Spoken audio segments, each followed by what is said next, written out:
Is this an annual conference? What, sir? Is this an annual conference? You hold it annually? Sir, actually, we organize, frequently. You can say that every month we organize the conferences. Okay. But since you said it, this to be annual conference, इसलिए पूछा मैंने. No, this is not. I have not said that annual conference. Okay, international conference. Okay. Yeah, international conference.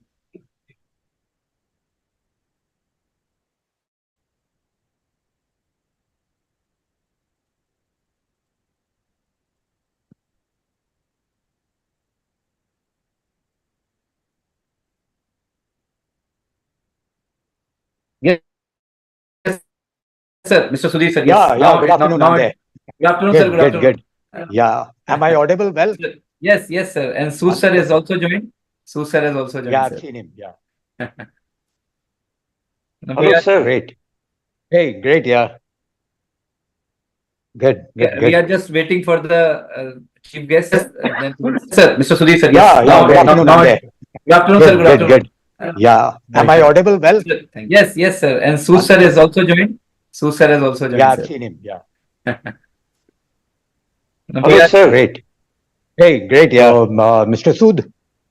Good. We are just waiting for the chief guest. Mr. Sood. Sir, Mr. Sudhir, sir. Yeah. Good afternoon. I'm there.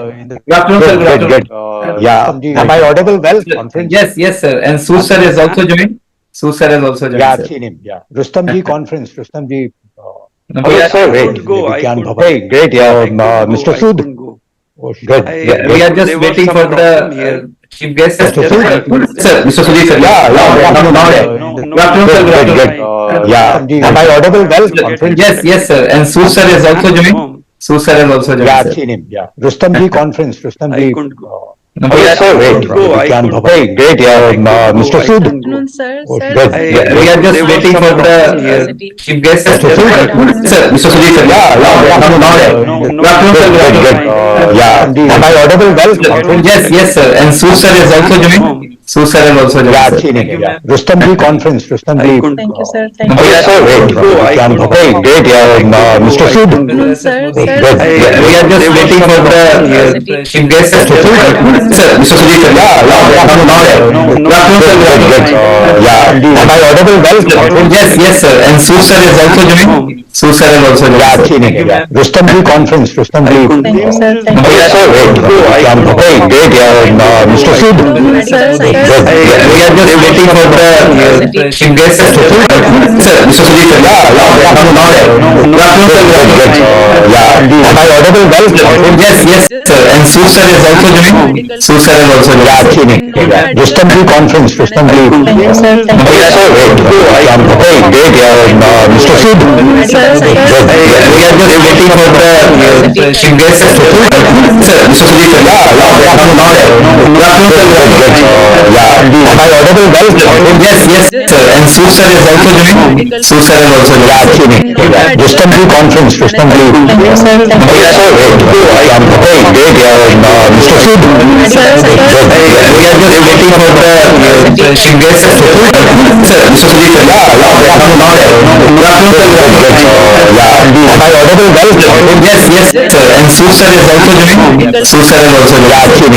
Rustamji conference. Rustamji. Thank you, sir. Thank you. Hey, great. Mr. Sood. Sir, Good. We are just waiting for the chief guest. Sir, Mr. Sudhir, sir. Yeah. Good afternoon. I'm there. Good afternoon, sir. Good afternoon. Professor Manvinder Singh Pahwa sir has also joined, our today's chairperson. Welcome, sir. Please unmute, sir. Welcome, sir. Welcome, sir. Thank you, Ravi Modi ji. Karamjit sir, Sat Sri Akal, Peri Penna. And greetings to Sudhir sir, Sanjeev Krishnan sir, and heartiest regards to Professor Dr. S.S. Modi sir. Sir, चरणों में प्रणाम आपके. Anupama madam को नमस्कार और प्रेम. All the honorable guests, including the chief guest for inauguration, Professor Dr. Karanjit Singh, The patrons, Mr. S.K. Sood, Dr. S.S. Modi, Dr. Ved Tandon, and Dr. Vandana Tandon. The conference organizing directors, Dr. Anil Mehta and Dr. Anudeep Arora. The chairperson of today's Institute of Border Security Studies, New Delhi, Kamal Institute of Higher Education and Advanced Technology, New Delhi, and Inspira Research Association, Jaipur, and majority of participants who have joined the program. I heartily welcome you all in International Conference on Multidisciplinary Research, Security Cooperation, Artificial Intelligence, and Environmental Sustainability. First of all, I would like to invite Mr. S.K. Sood, Chairman, Borderman, and former Additional DG, Border Security Force, for opening remarks. Mr. S.K. Sood.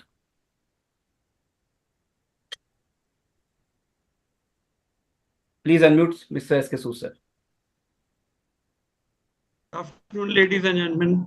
Our think tank, Borderman, welcome you all to this international conference on multidisciplinary research, security cooperation, and artificial research association, and Kamal Institute of Higher Education and Advanced Technology.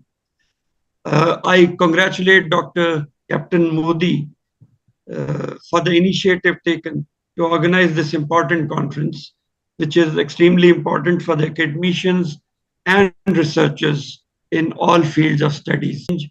Environmental security to community health, cyber security, women's health issues, and other related issues, besides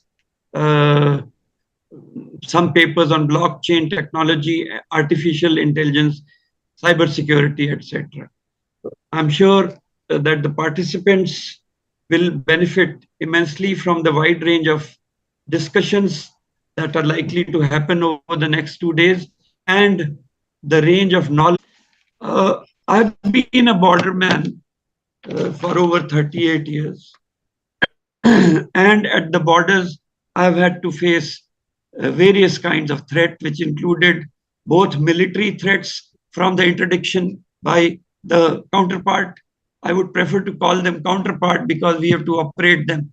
They become our enemies when we go into warfare.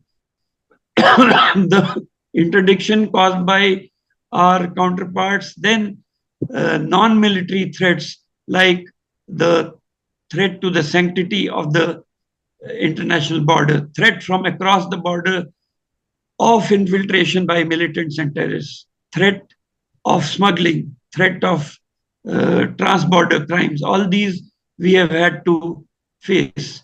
And I'm sure that some of these topics will be taken up by the academicians in the future conference. And this in fact is the main purpose of establishing our think tank, Borderman. And we plan to carry out research in these areas as to how the borderscape works, how the border population should be integrated into the mainstream. How should the agencies operating on the border, both our own agencies and also by interacting with the agencies of counterpart, how should we synergize the safety and security, synergize and ensure security and safety of the border population. I'm sure some of the researchers would be interested in these fields.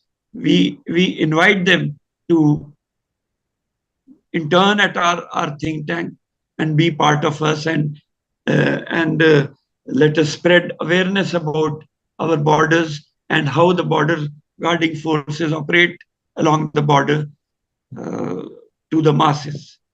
I would end with this and wish all the best to the organizers, congratulate them on thinking of the theme for this conference. And I also wish all the best to the presenters and participants for fruitful interaction over the next 2 days. Thank you so much. Thank you so much, Mr. Sood, sir. Thank you so much for your fruitful remarks, and we salute you for the hard work you have done for our country. So thank you so much, Mr. Sood. Thank you. So looking forward, now I welcome the patron, Professor Dr. S.S. Modi, President, Inspira Research Association, former President, Indian Accounting Association, and former Head Department of ABST, University of Rajasthan, Jaipur, for the opening remarks on behalf of Inspira Research Association. Professor S.S. Modi.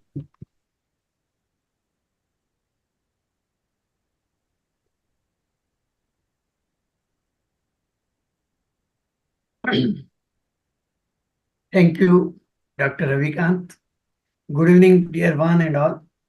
I welcome you all, particularly the management and the team of Borderman, Institute of Border Security Studies, New Delhi, Kamal Institute of Higher Education and Advanced Technology, Delhi, Inspira Research Association-IRA, Jaipur, for jointly organizing the International Conference on Multidisciplinary Research, Security Cooperation, Artificial Intelligence, and Environmental Sustainability, going to be held on May 24th and 25th, 2024.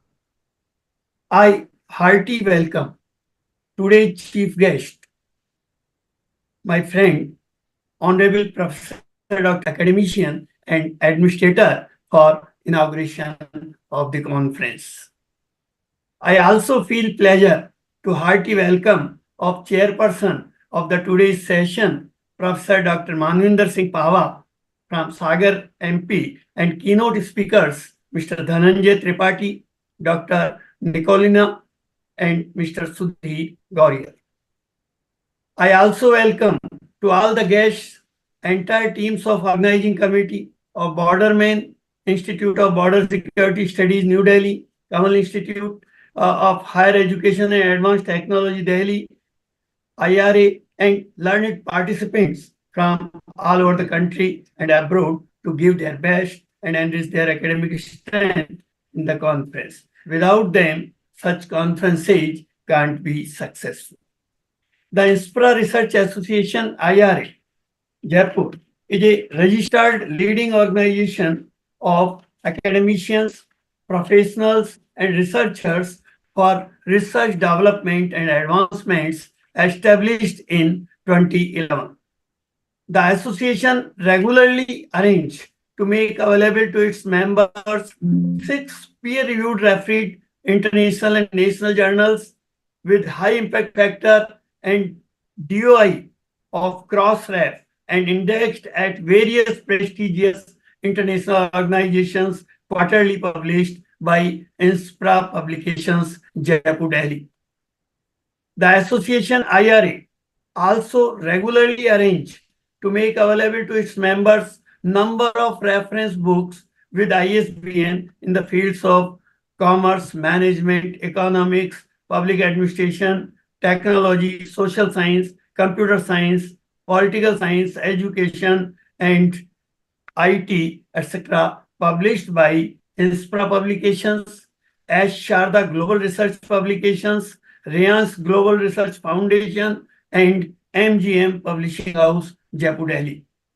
The association has been organizing national and international conferences, seminars, workshops, webinars, FDPs, etc., regularly with certain special features such as availability of complete recording of the academic programs at Inspira's YouTube channel, opportunity to publish papers in national and international journals and in edited books with ISBN and DOI, and conference proceedings with ISBN in addition to paper presentation in the conferences, seminars, webinars, etc. I am happy to inform you that participation response to this conference also is really very overwhelming from all parts of the country. We have received about 70 papers for presentation in the conference. For both the days, total 12 best paper presentation awards, 6 for each day's session for the conference, would be announced on tomorrow at the valedictory.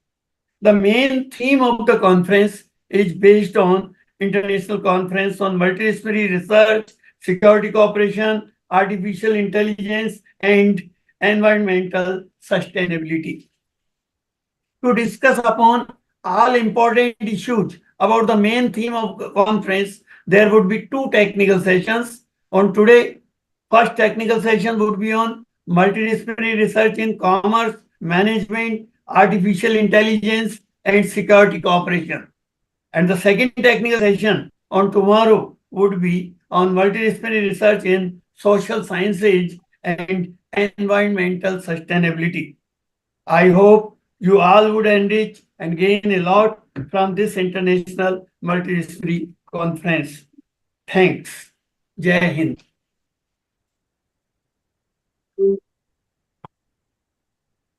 Thank you. Thank you so much, Professor S.S. Modi, for your blessings.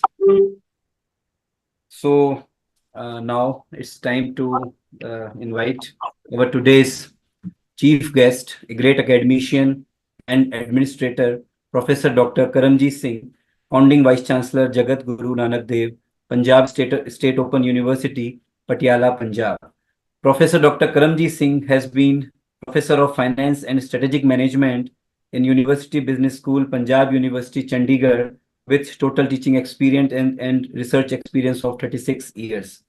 He has been Director of University Grants Commission Human Resource Development Center at Punjab University, Chandigarh for 5 years from 2013 to 2018. He has been President of Indian Accounting Association and having a network of 50 branches in India with more than 5,500 members. IAA is the body of professionals consisting of chartered accountants, cost and management accountants, company secretaries, and financial experts from industry and teachers from universities and colleges from all over India. Professor Karamjit has been member board of governors under RUSA of postgraduate government colleges, Chandigarh. He has been peer team member of NAC Bangalore to assess and accredit higher educational institutions and assessed many colleges and universities. He has been awarded by a Lifetime Achievement Award in the field of management and leadership on June 1st, 2022 in International Conference on Research and Innovation on Multidisciplinary Studies organized and presented by Sant Baba Bhag Singh University in collaboration with ICT Academy, PPCB, and PSCST.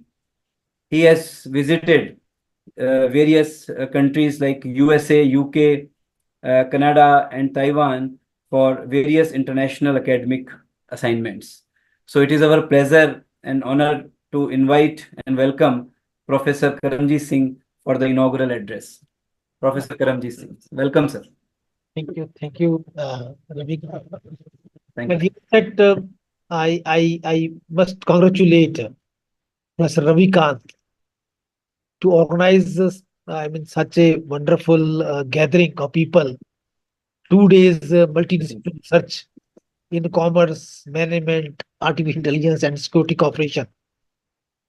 And I'm very happy to, it's a multidisciplinary collaborative venture also, because it's not only the one organization which is organizing this conference. Inspira Research Association, in collaboration with think tank Borderman, Mr. Sood was just mentioning, Kamal Institute of Higher Education and Advanced Technology, Delhi. And I could see from the brochure a galaxy of eminent scholars. Professor Manvinder Singh Pawaji is with us. 3 keynote speakers, Dr. Danjeji, Dr. Nikolani, Sunirji, and many other eminent personalities I could see. I think that this is a great effort by this Ravikant Modi ji, and I am really grateful, thankful to my brother. Just we have listened that Professor Modi, his father, S.S. Modi, he had big pride intelligence or sort of new technologies. But where our human values are going, we should be a little bit cautious about that. So rightly pointed out that there is a threat of, environment sustainability, and my perception is threat is towards our is the fifth largest, economy. Right, International Monetary Fund predicted us to be a third largest with US. That he talked about research. He said that research is to see what everybody has seen, but to think what nobody else has thought. The challenges are before us. We are to resolve the problem.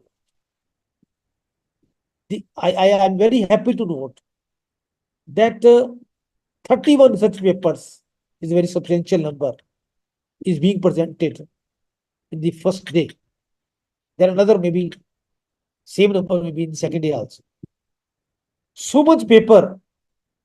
After all, what is the purpose? What is the objective? Is it to get a career advancement or promotion? Or is it to get no? Our responsibility as a teacher that we have to find solution to the problem. The challenges which our Honorable Finance Minister has raised, we have to resolve the issues, resolve the problem. To make life simple, safe, as Borderman think tank is talking about. Safety is something very, very important. And then encourage the curiosity.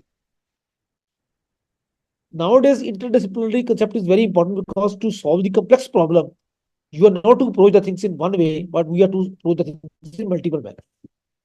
So, in brief, my perception, my experience says that what should be done. I mean, that what is the solution?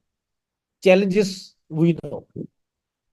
Artificial intelligence is a challenge, but we have to use it in a manner which can be useful to society also.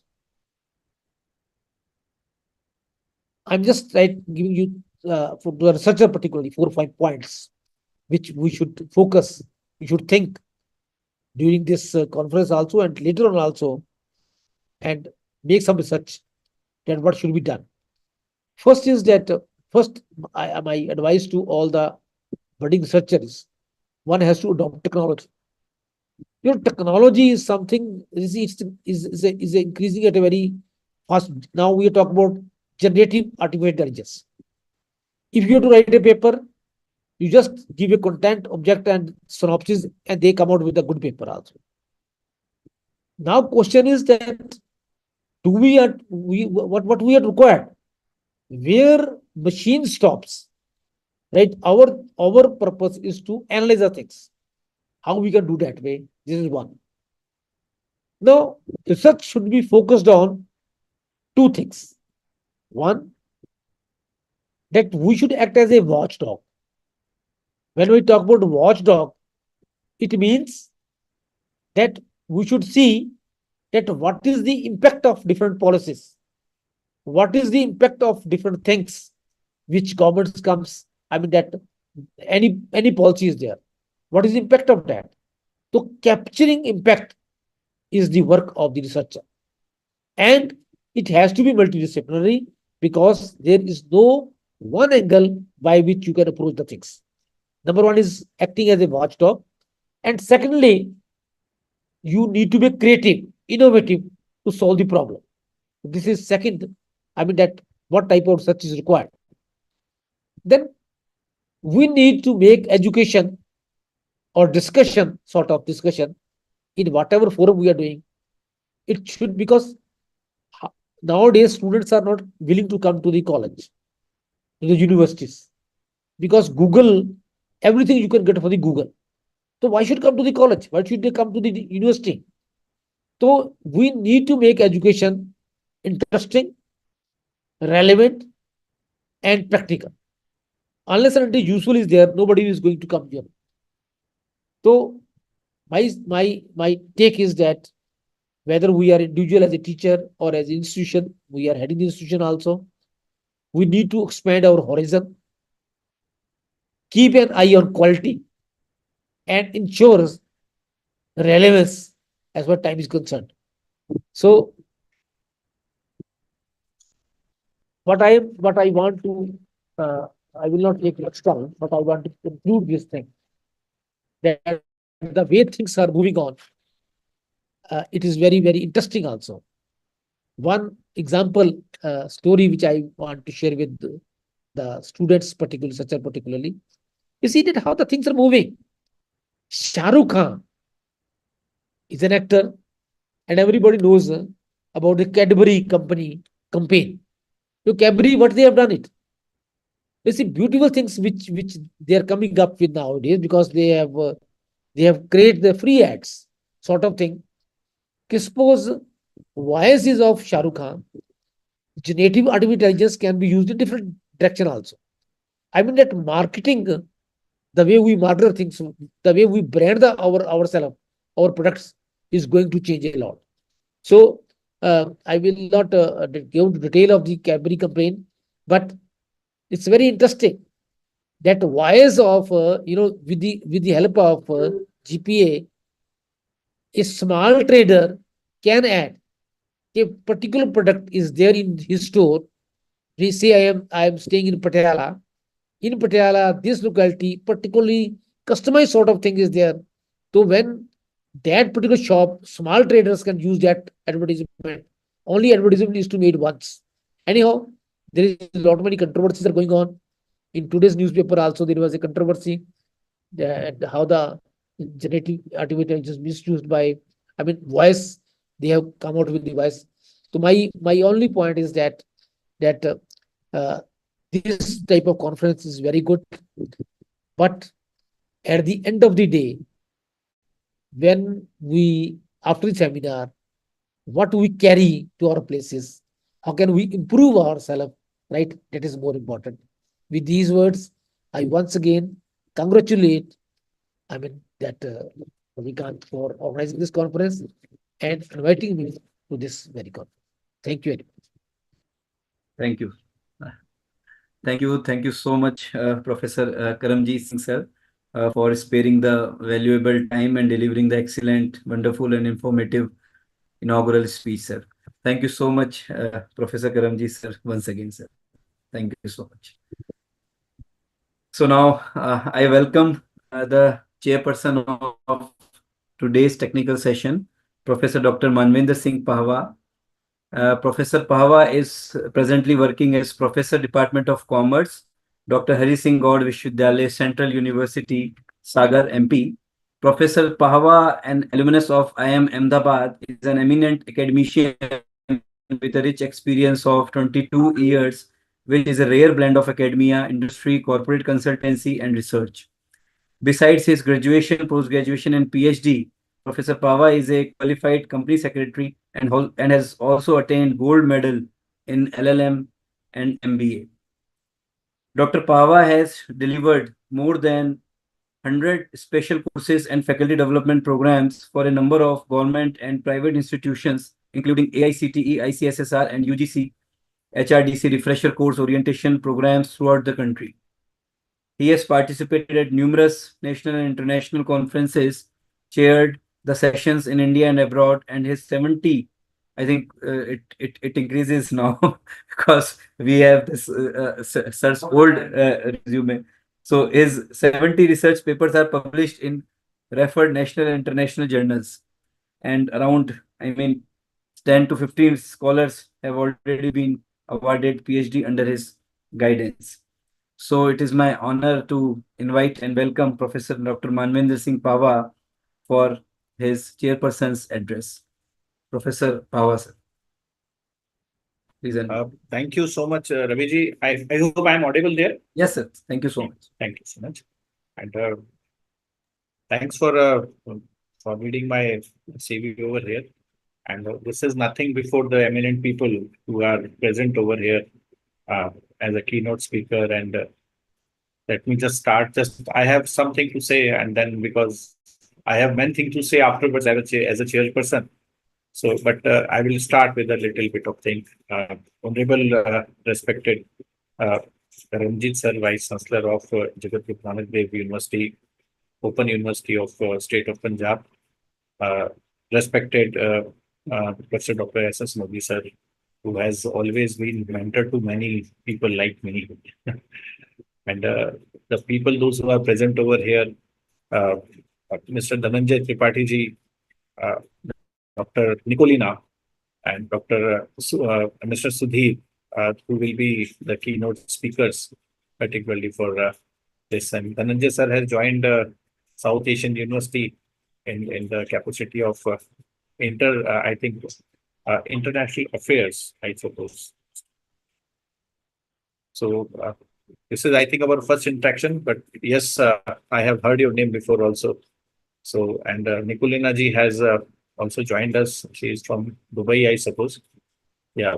So actually, first of all, I would like to congratulate Inspira Research Association for keep on doing such type of events, which are very, very useful for the researchers, for the students, and they bring on the platform national and international people, those who can deliberate upon certain things and the outcome for which can be useful for everyone. Just now, Honorable Karamjit sir was talking about the outcome of the things.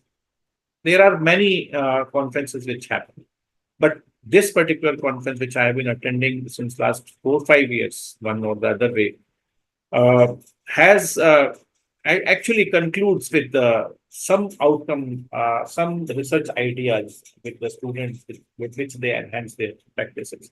And today's particular session is on it is on the multidisciplinary research.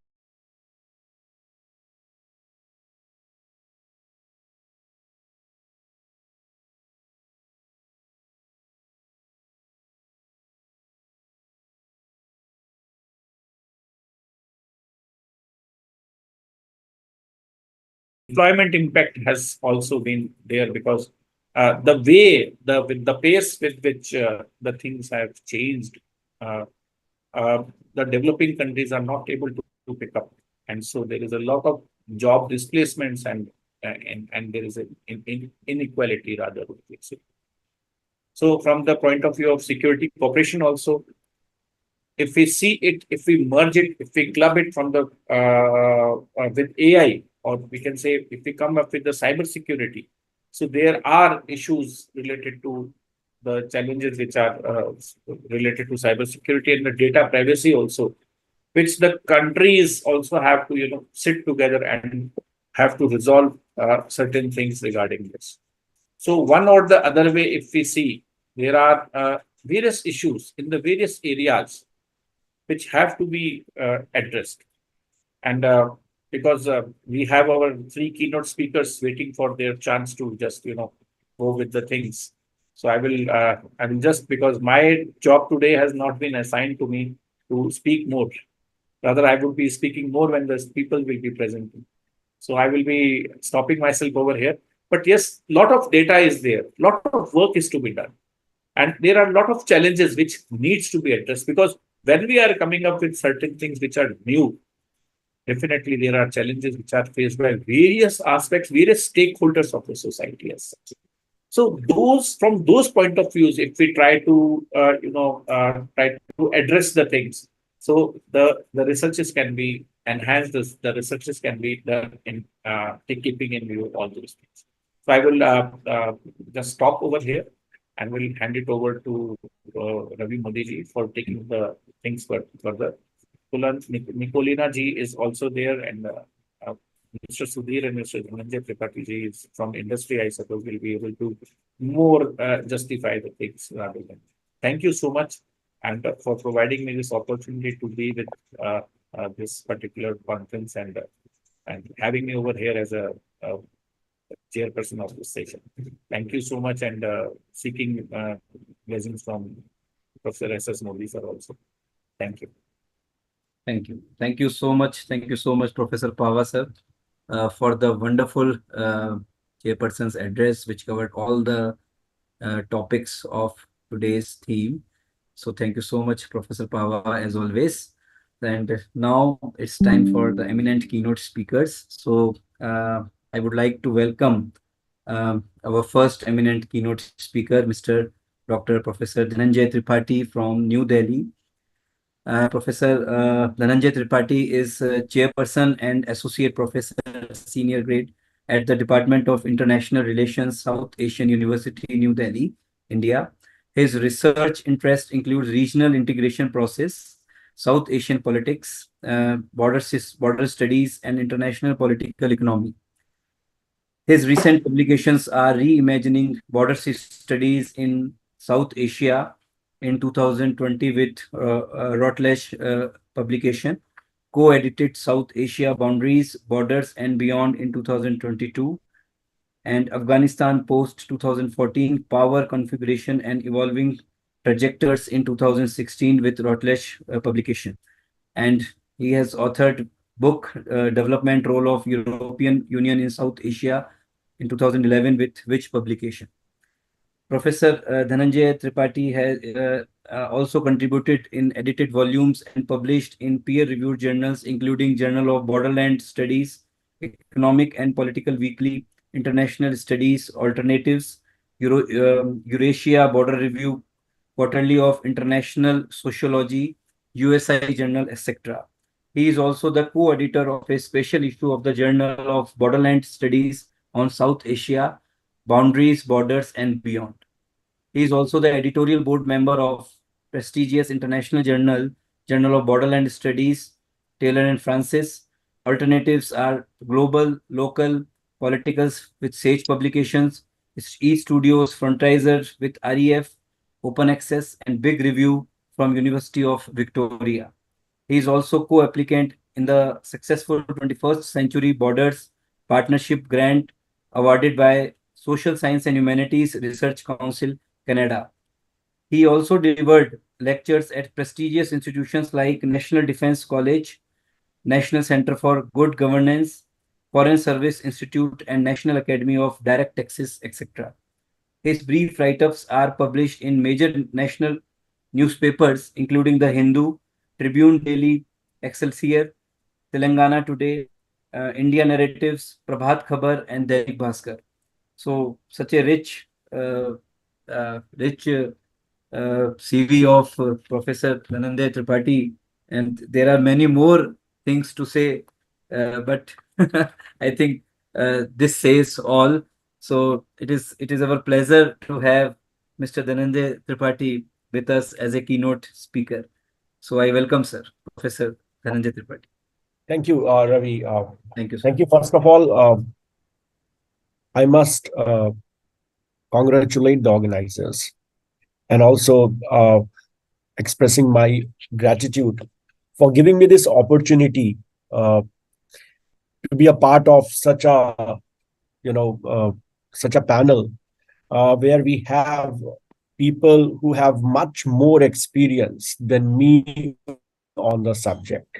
In fact, I'm the only one, I think, is an odd one out today. I'm a person from international relation, but multidisciplinary is something which we all have to deal. And I have heard the chief guest of the day, Kamal Singh ji, Chairperson Manvendra Singh Babaji, and there are other keynote speakers as well. I've also heard Sood ji and Professor Modi. I think they all have made very pertinent point as how AI, and there's a one common thread which I have noticed in all these presentation or their intervention, that how AI has to be dealt with. And these kind of conferences give us an opportunity, means you have brought people from different sectors, from international relations, from a person who understand borders, from person who understand management, from person who is in an industry, to really think about how it is affecting all of us, and what are the issues and what are the concerns. So congratulations for organizing this kind of conference. You have 60 papers, and that shows that there is enough interest in this subject. So without getting into much of the other technical thing, which I am not an expert, let me come straight to what I have to say today in this conference about multidisciplinary approach about the theme that is given to me. I think we all have entered into a next generation. So today, if I say someone that I don't know about online shopping, I don't know how to transfer money, people will regard me as someone belonging to a last generation. I'm not at all a new generation person. So these are becoming a part of our life. It is influencing our daily life, particularly the e-commerce, the way it has changed our shopping pattern. We know that the moment we see something on a travel website, it will also get reflected on our social media account, like where do we want to go, what do you want to shop, etc., etc. So that is one part of it. But as a social scientist, I will also feel like how e-commerce is, and this is what I heard the chief guest of the day, and he said that what is research? I really liked his explanation about the research. We all see it, but research is a little bit different. So the question is how this e-commerce, where it has facilitated the lot of things, where it has made our life easy, how it is also affecting the small shopkeepers. What are other kind of influences that it will have on the society? So that is particularly an issue that also require a little bit of consideration when we discuss e-commerce. I remember there was a days when, and I am a big supporter of technology, because I remember there were days when we have to go to the bank and stand in a long queue to withdraw our money. Nowadays, phone is not merely a medium of communication, but our bank is in phone. Phone is our travel agent. Phone is our way to the, a food court, a virtual food court. We enter into a virtual food court. We order whatever we want to order. So it's become really difficult to imagine a life without a phone. But when we say that we are so dependent on these mediums or these tools, the question comes like how it is also affecting a society. It is how it is affecting our daily life. Are we really becoming more and more alienated from the society? Are we becoming more and more confined to our homes? Is this kind of a lifestyle is also resulting in a health problem? So these are also a matter of concern, particularly, and one of the speakers have properly highlighted like how this is affecting the employment pattern, particularly for a country like India, which is an immense human resource. So when we talk about these kind of factors, AI, and how it has added to our life and made our life much easier, as I said, that standing in a long queue at the bank and now just using a mobile phone, it has definitely made my life easy. But at the same time, it has adding a little bit complications to our life. Now, also one thing, and I'm coming from an international relation, I feel that we also need to understand the impact on a national security. And somewhere I hope that with AI, with our reliance on a lot of internet, etc., cybersecurity, and I think that's a very prominent thing for all of us. Because if there is a cyber attack, you really don't have to. Today, we have entered into the world of a warfare where we have seen drones. You actually don't require a soldier to inflict any kind of damage at a far-fetched place. You just require a drone and some coordinates, and you can do it. Likewise, cyber attack. So even if you don't have to fire a single shot, and you can really destroy the economy of a country. You can complicate the life of everyone. It can hit a big hospital and can make life of patient who are on life-threatening, situation, and can stop your payment at the supermarket. It can stop even the railways. So these kind of national security issue is also becoming more and more, more and more prominent when we say that our dependence on AI is also increasing. But at the same time, these are also the factors that cannot be ignored. Secondly, not only the nation state that are using AI. Now there are non state actors, those who are also using AI. We have seen in past how terrorist organizations are using different kind of websites, recruitment apps to bring people in from different parts of the world. They are also well networked through all these mediums. That's also matter of concern as far as as far as we are talking about AI and how to manage AI, etc. Thirdly, very important thing is which I would like to end here, that some of the research on AI also required to look into the aspect as how AI can help a farmer who has no knowledge about new technologies, about weathers, etc. How can we reach to the common person and can help him to improve the productivity?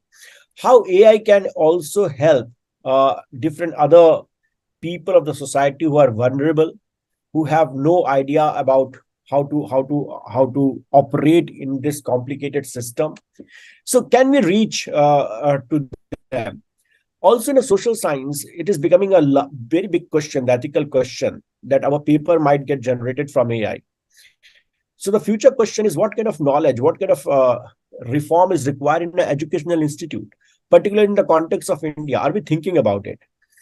I'm telling you from my own experience, our colleagues are still not very comfortable with the idea of AI, because it requires a little bit of training, it requires a little bit of reorientation, and sometimes we like to maintain a status quo for our own comfort. So a very prominent thing is, and I think one of the takeaways from today's discussion should be as how we are going to modify our educational institutes, how we are going to bring new changes in our curriculum, and that has to start from the schools. We cannot really introduce something to a student from a university level. It has to start from the schools.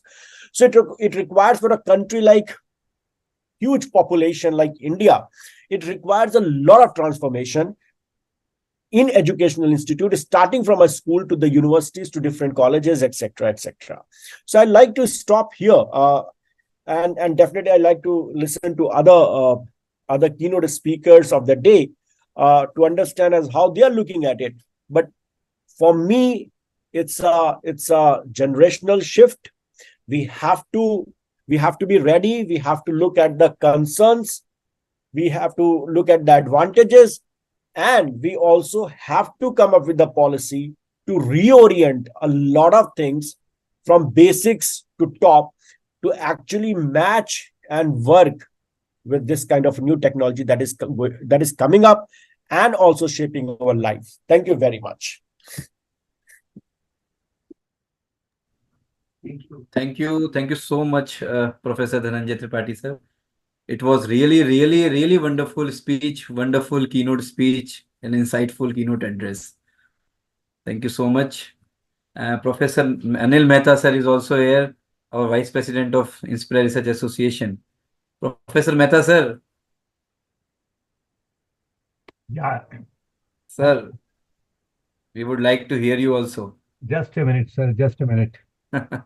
Just a minute, please. Yes, sir. Yes, sir. No problem.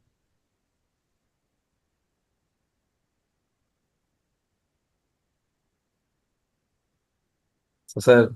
Yeah. Am I audible? Yes, sir. Yes, sir. Sir, Professor Dhananjay Tripathi was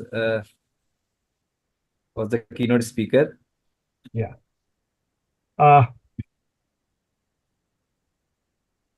patent Professor Modi, Dr. Ravikant Modi, very distinguished academicians present in this conference.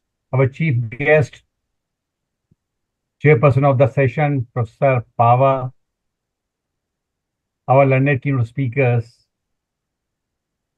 and dear participants. At the outset, I welcome all the participants of this conference as Vice President of Inspira Research Association. For the last 5 years, Inspira has done a commendable work by organizing conferences, workshops, and lectures on wide variety of subjects. In fact, research scholars from almost every part of the country, young faculty members and senior persons also, have really appreciated our efforts. And in this continuity, this conference is another edition of Inspira Research Association. In this particular conference, again, as rightly pointed out, that wide variety of subjects have been kept, and the security issue has also been included, which is very, very crucial in the present day scenario. I'm really happy to note that Dr. Dhananjay and our chief guest of the program has really given insightful addresses. And I'm quite sure that the paper presenters will also be contributing significantly, as rightly pointed out that there are revolutionary changes over the last even in 6 and 7 years, and particularly e-commerce and this AI has really revolutionized not only the business but other activities also. I'm quite sure that everyone will be immensely benefited by the deliberations of this conference, from the inaugural sessions and as well as the valedictory sessions, as well as the useful paper presenters will also be contributing significantly. So once again, welcome to you. I don't want to take much of your time, and I request Professor Ravikant Modi that every presenter should get enough time for their presentation, because they really work very hard. So he will take this point into consideration, that all the presenters will be given sufficient time. Over to Dr. Ravi Modi. Thank you. Thank you so much, Professor Mehta, sir, our Vice President, Inspira Research Association. And thank you once again, Professor Dhananjay Tripathi, for the fruitful address. Now, I welcome Dr. Nikolina Lishpava, Department Chair Management, the American University in the Emirates, University of Windsor, Dubai, our second eminent keynote speaker of today's session. Dr. Nikolina is a senior marketing professional and practice-oriented academic, currently serving as a Department Chair of Management in the College of Business Administration at the American University in the Emirates. She has over 20 years of industry and academic experience in North America, Europe, and the United Arab Emirates. Dr. Nikolina holds a PhD in marketing research, specializing in marketing research and analytics, and major international professional qualifications in marketing, chartered marketer, certified digital marketing professional, and fellow of the Chartered Institute of Marketing. Her professional experience includes consulting and management position in marketing insights and analytics, digital transformation, and evaluation and assessment. Dr. Nikolina conducted and supervised more than 100 industry research and development projects as a director of research in the market and public opinion research agencies, and as a market research consultant for different institutions and companies. Additionally, she served as a research and evaluation consultant on a number of projects supported by international organizations such as UNICEF, UNDP, and USAID.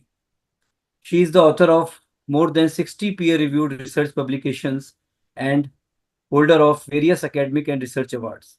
Her professional and academic interests are related to artificial intelligence applications in marketing and higher education, various aspects of digital transformation in marketing and business, human technology interaction, and applied marketing research and analytics. So once again, I welcome Dr. Nikolina Lispava for this session, and I invite Dr. Nikolina to deliver the keynote speech. Welcome, Dr. Nikolina. Thank you so much.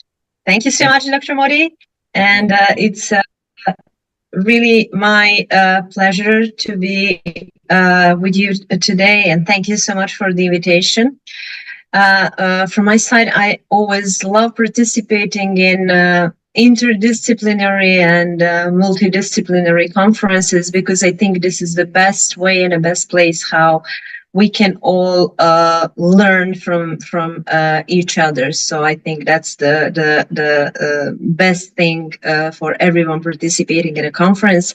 And I was happy to hear that there are many presentations on the conference also. So I think that would be an amazing 2 days, opportunities to learn. I will focus, as we mentioned already, is dedicated to commerce, management, AI, and security. So I will be focusing a little bit more on AI and the impact of AI on everything that is happening around us. We have really been faced with, I'd say, new revolution, and we are all talking about a fifth industrial revolution. The new phase where we are going to shift from digital, and we are going to have another level of human-machine collaboration, hopefully collaboration. And technology is quite new for all of us.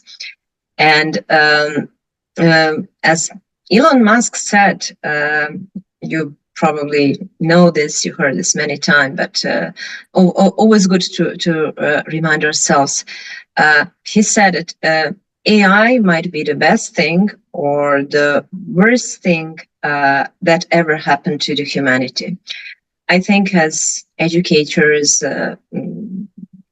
faculty, professors, researchers, to the future generation, to try to make sure that that will be the best thing that actually ever happened to the humanity. And what we're witnessing today, we are witnessing really a lot of different things, a lot of different applications. And if we're discussing, you can probably, all of you can give a lot of different examples, starting with the customer service chatbots that are completely integrated. We're used to communicate with them. From all the shift in autonomous vehicles, we expect a lot of development in this area, to all kind of virtual assistants, to online different support chatbots. When you go, instead of communicating with a real person, you will be communicating with the chatbots, to automated delivery and buy. And in my neighborhood, we have a lot of automated small robots. They're actually delivering food. And we are always laughing when we see them on the streets. Here comes the robot, and they know how to cross the street and to deliver anything from place A to place B. So there are really many more things and many more innovations that are happening. And we should all think how this is going to impact future jobs. From one side, we have an educational perspective that some of previous speakers also mentioned, as a responsibility of the educational institution to see how we are going to create the students that will be able to fit the future job and market needs. At the other hand, we all need to think, I'm sure we maybe have students now in a conference, they should think by themselves, okay, what is it that I should do? How can I adjust best? And what are the things, what are the trends that I can actually expect, that we can expect in the years to come? We can see that everything that is happening now is going faster and faster. Really, we have less and less time for some really, really incremental innovations that are coming. And over the time, we can expect for this to go even faster. So we will have a little bit less time to adjust, meaning we have to start learning now. We have to start adapting now. We have to start learning about new tools, about new techniques, and understanding the ways how it will be integrated in our lives in future. The transformative impact of artificial intelligence and potential of artificial intelligence is immense. We are experiencing job automation. However, that's not new. We have been witnessing this over the course of industrial revolutions. And always there was a case that some jobs were becoming obsolete while new jobs have been created. So I believe that would be the case here also. There will be new job creation. There is a huge shift towards skills and skill development, especially development of exclusively human skills. And there is a lot of discussion on impact of arts and humanities that we somehow, kicked out of many of the programs and curriculums focusing on technological skills, on other skills. But there will be in a future roles of arts and humanities in education, a skill set that will be relevant for future.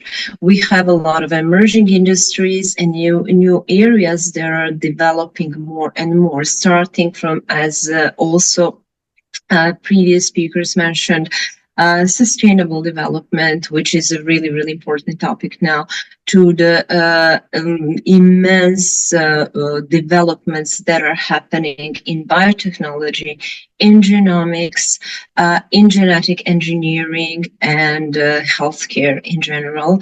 This is the area that we probably are going to expect really, really major changes over the course of time. And there is a lot of discussion again related to impact of AI, and there are always positive things that we can emphasize. There are always negative things that we can emphasize, and some of the things I think that are especially interesting topics, and I hope they may be some of the presentations, the topics from the conference today might cover some of those issues regarding the security when it comes to artificial intelligence, regarding data privacy, regarding ethical and bias issues. As we know, we are training artificial intelligence model, and any AI model is as good as data that we're training it on. So we have to be we had examples when, for example, ChatGPT was launched, or some bias responsive, some responses they were not really appropriate at the beginning, especially after the launch. Now there is less and less such content, but this shows that actually we have to be very careful with how we are using AI, and especially for the generative models that I presume we got to use very quickly, and they're very easy to use with a very easy interface. But we always need to, keep this part of our human critical and analytical thinking to make this assessment at the end. Is some response okay or not? At the other hand, as I mentioned, I really expect that AI will create new jobs, and there is a lot of potential for enhancing job productivity from different areas, from different jobs. So there is a really, even with the tools that we have now, and we can just imagine how great this would probably be when actually we have even more advanced tools. One of the things also that, in a way we are witnessing already for a long time is those personalized experiences. I'm a marketing professor. I always say, when we're now talking about AI as if this is something new, it's not new. It's have been here for a long time. Predictive AI has been here for a long. We all are exposed to predictive AI models anytime that we use internet. When we see some ad with programmatic advertising, there is a lot of things happening in a backend that an average customer might not be aware of. What has been the new thing and something that really changed our relationship with AI are definitely generative AI models, because they're sort of easy to use and anyone can use them. And even kids in elementary school can type it something in the chat GPT. Of course, there is a huge potential for scientific advancement in all areas. In a way, if and when we really utilize the potential of AI in a right way and in a right manner. So looking at what should we do and what can we do now? So my advice for everyone would be learn, and learn. We cannot stop learning, especially as professors, as academics. We have responsibility, of course, toward our students to give them the most recent knowledge and the most recent tools and techniques. But even other than that, even if I'm sure there are many people listening, maybe, and participating, as I mentioned, students, maybe not in academia, researchers, we have responsibility toward ourselves. Everyone has responsibility to learn, and learning will not stop with this pace of technological changes and development. This is really something that we need to understand and find some time to upskill ourselves and to understand in our area of expertise what are the new things, what are the new thoughts.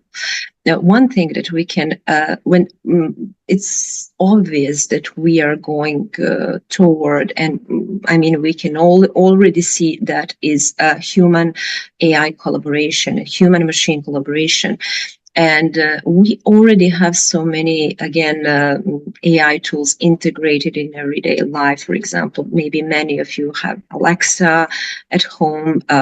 You know how you can program it. You can even create a little bit of a smart home environment with it. Not to mention Siri, that has been here for a long time, different chatbots that we're using, and so on and so forth. So in a context of organizations and in a context of businesses, from what I see and some conversations that I have, I think even the individual adaptation is maybe going a little bit faster than organizational. Some organizations are really not adapting that fast. And I think in the next 5 to 10 years, what will create winners and create losers at the same time is how adaptive organizational cultures are we going to have. Organizations of this new human AI collaboration era really need to foster a culture that will embrace innovation, that will embrace change, and that will embrace the continuous learning and the continuous development. I was thinking when I was preparing for this keynote speech, I was thinking about the possible futures and all the things that might happen in a future workspace. And some of the things that I also had a look at some of the published research, some of the studies, some of the predictions of what might happen and what expect us in a possible future workspace. We definitely can expect at one point to have some AI coworkers and virtual assistants.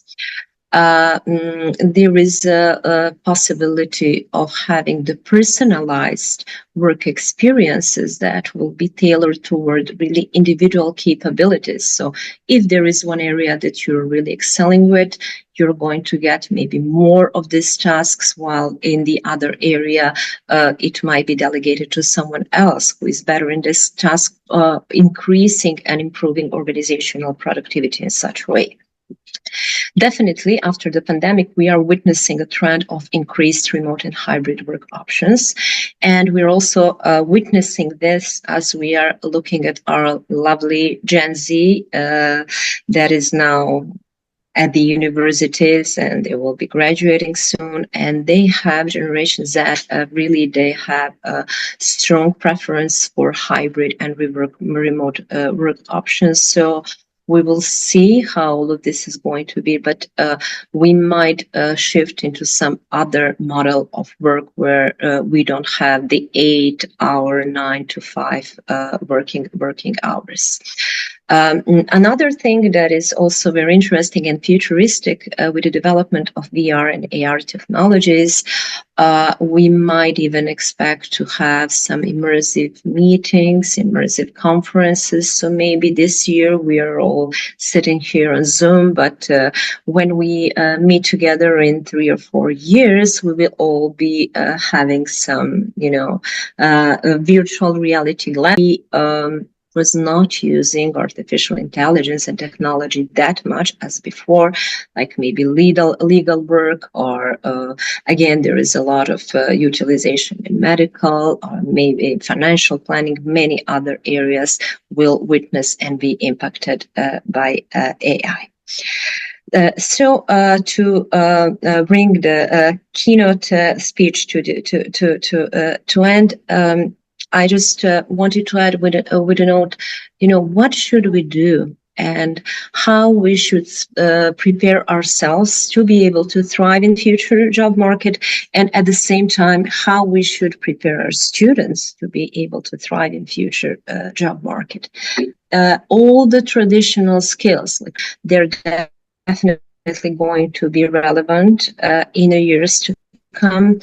As I mentioned, this is really, really important thing there, that we need to have this lifelong learning and a lifelong learning approach.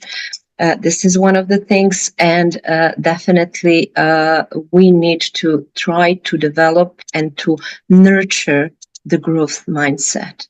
To develop critical thinking, curiosity, empathy, ethical reasoning is going to be really, really important in a year to come, and to really keep being resilient and not to be scared by new things and changes, to embrace those challenges and see them as opportunities for something new, and hopefully for some better tomorrow, where we will have increased quality of life, we will have a better environment and life for everyone in the years to come in this very, very much changing world.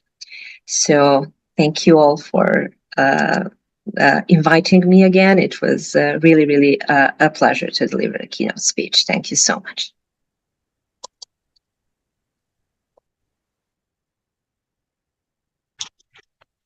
Thank you. Thank you so much, Dr. Nicolina. As always, a really, really wonderful speech, wonderful keynote address by Dr. Nicolina. Thank you so much, Dr. Nicolina, for joining us from UAE, Dubai.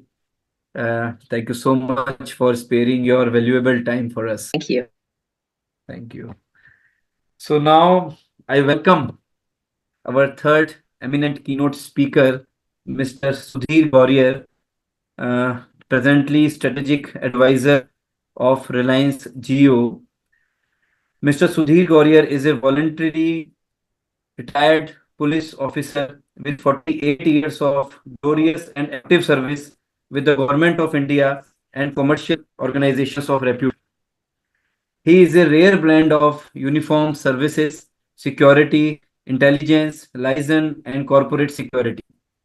For last 24 years, he is working in private sector and presently is strategic advisor in Reliance Jio Infocom, grossly involved in national security and crime cracking through telecom. He is not only recipient of President's Police Medal and Home Minister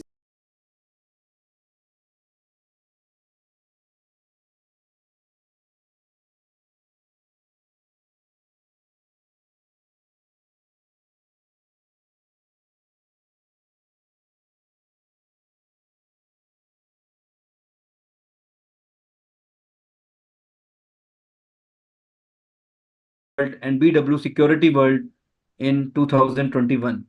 So it is our pleasure to have such an eminent person in our conference, in our today. You to the entire faculty for inviting me to this seminar. And I'm really feeling honored and privileged.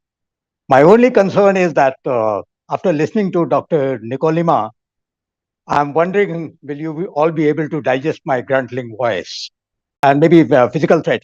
So next 10 minutes, I would be discussing how to perceive threat and how to make the environment much more safer. As you said, I'll just take 1 minute uh,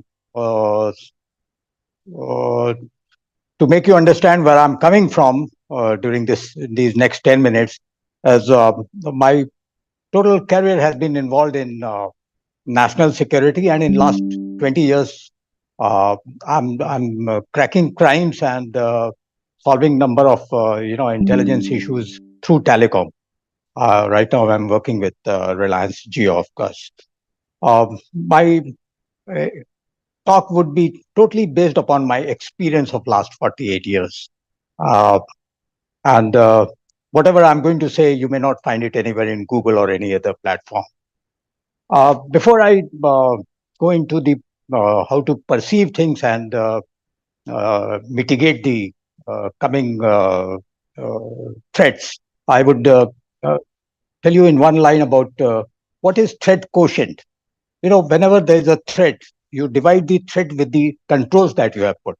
For example, cyber crimes happening, or maybe financial crimes happening, you have to have some controls over it. So threats divided by divided by controls should always be 0. And that is called threat quotient. So, for example, when you say he has been given X category of security or Y category of security or Z category of security, that implies that the larger the security is, the larger is the arrangement for his security. For example, and security is 100%, perceiving how you perceive threats. For example, somebody would put a big lock in his house, the other may put a small lock in his house.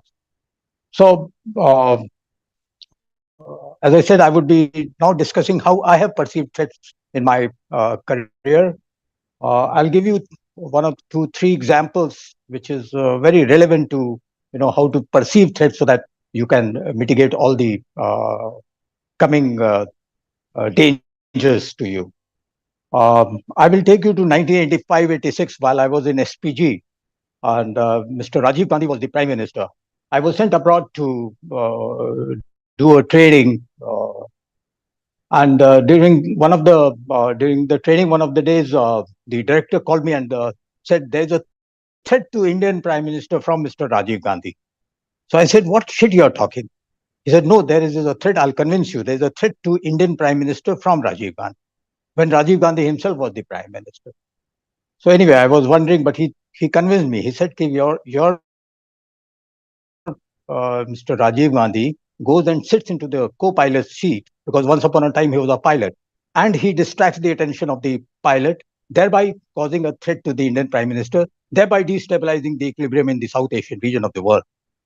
Second example he gave was he said, "Your Mr. Rajiv Gandhi drives his own Jonga," without knowing the route of the Prime Minister, without knowing the alternate route of the Prime Minister, without knowing the safe houses to be earmarked on the route of the Prime Minister. So he is causing a threat to the Indian Prime Minister. The third point that he said was that Mr. Rajiv Gandhi, he was a pilot, so used to get his license renewed the CLP commercial pilot license, he used to get renewed every year and fly 1 hour every year. So as a Prime Minister, flying a Pushpak or a aircraft alone like that was a threat to the Prime Minister. But it was very convincing, and So I came back and took the required action to see that, yes, whatever I was told in the training was absolutely justified and correct. But I'll give you one more example about perception, how others, people from abroad perceive threats. I was in SPG, I was with the Prime Minister. I never had thought about this, that there's a threat to Indian Prime Minister from Mr. Rajiv Gandhi. I leave it to your imagination whether there is any threat to Indian Prime Minister today from Mr. Narendra Modi that you may think. Coming to a second example that I confronted was a very, very great example of perceiving threat. This was Mr. KPS Gill, who was the Director General of Police Punjab, and he had retired, and he was the president of the Indian Hockey Federation. So he was to go to Olympic in Atlanta. From here, he flew by Air India and went to 1996. I'm talking. He went to New York, landed in New York by Air India flight. No threat was perceived while he was flying Air India. When he landed in JFK and was to take flights to Atlanta, there were 7 flights going, and all these 7 flights, he was refused a seat, a place in the aircraft, stating that he carries with himself a threat, and if he flies in their aircraft, it may cause danger to the. So they denied him ticket, and ultimately he had to go by train to it. So what I'm trying to tell you is that it's how far you can stretch your imagination for perceiving threats, and that's very important. Even today, a man sitting in the basement of any house, any building can demolish your network and entirely sabotage your financial dealings. So you have to extend your mind to an extent that it covers every aspect of threat, every aspect of security. The third example, till 2001, we were never putting on seat belts. It was in 2001 that the Supreme Court ordered us to put on seat belt. We never had perceived that without seat belt it can be dangerous. So only after Supreme Court ordered us to put seat belt, we started putting on seat belt after 2001. And today all of us are putting on seat belts. But most of us do it only to avoid tickets and challan from the police, and not because of our safety. So that needs to be inculcated into our mind, and see that we look at all aspects of threat before we step out of the house. In same connection, I would say in 2022 September, when Mr. Cyrus Mistry was killed in a road accident, he was sitting at the back seat, and there was a major accident near Bombay, and he died in that. After that, the Surface Transport Ministry has issued a directive and a gazette notification that everybody sitting at the back seat also will put on seat belts. But today we are even not doing that. We are still waiting for some more deaths to happen. So point is that we need to perceive threats and take precautionary measures accordingly.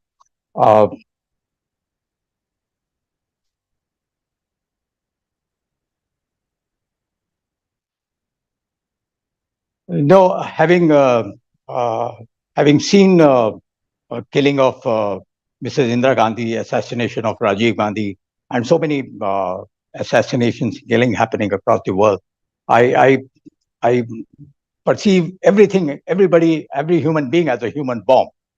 I perceive every car as a car bomb, unless it has been proved and declared otherwise. So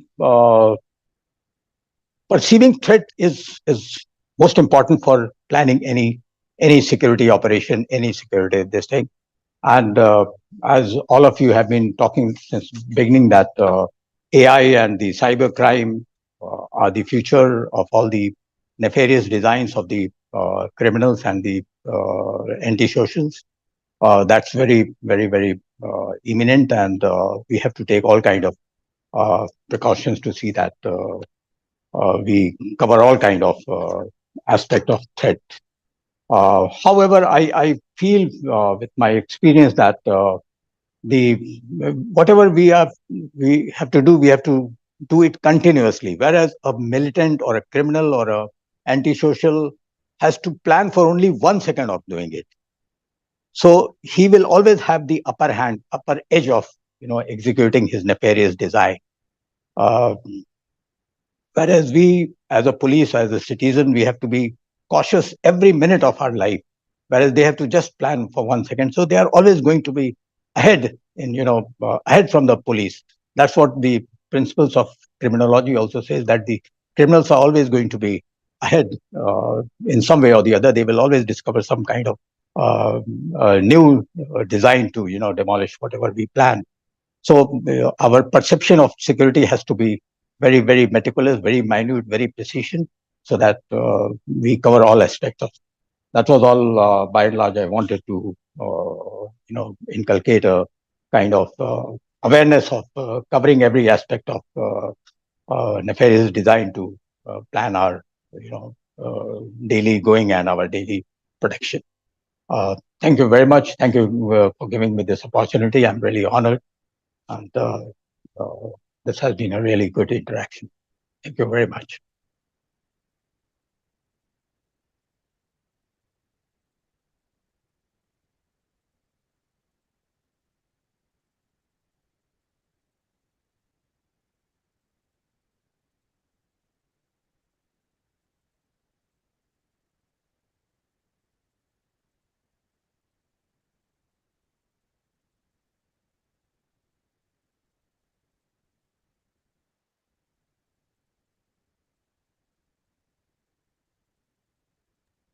Thank you. Thank you so much, Mr. Sudhir Gaurier, for the wonderful keynote speech. And sir, you are doing a great job for our country. I have also been in the NCC, National Cadet Corps, an associate NCC officer. I have done 2 trainings in Kamti OTA, one lieutenant and then captain. I have served in the NCC for around 10 years. So I think we have done nothing. I mean, we have done nothing what you are doing for the country. So thank you so much, Mr. Sudhir Gaurier, for sparing your valuable time and your wonderful speech. Thank you so much. Thank you very much. Thank you for the opportunity. Thank you, sir. So it's time for paper presenters, for the presentation of papers. So before we start the paper presentations, I will invite according to the serial numbers.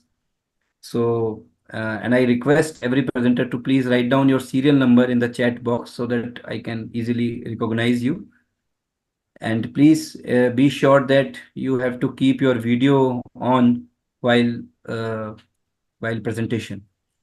So with the permission of today's chairperson, Professor Manvinder Singh Pahwa, sir, would you like to speak something before we start? Yes, we can start for sure, because that's the time for the people, those who have participated in the conference. We should give them time to present their papers. Okay. And meanwhile, because there are a lot of presenters today, it's like any other conference of Inspira Research Association, lot of presentations are going to be happening in today's of this presentation session too. So what we can do is that every presenter, I would request everyone to please speak relevant.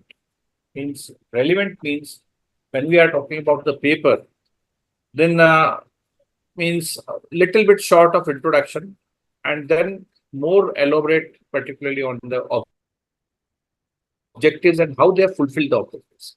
And then finally the conclusion, right? So that's what is expected from every presenter. And let us just start the session, and every presenter, whosoever will be presenting, must make their video on. So it's a duty of the presenter to ensure the bandwidth, the proper bandwidth of their internet connection, so that we can hear them.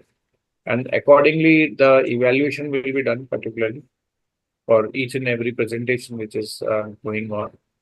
And in case if time permits, then we will definitely go for the question answer round. So without wasting time, let us, Raviji, let us start the presentation part.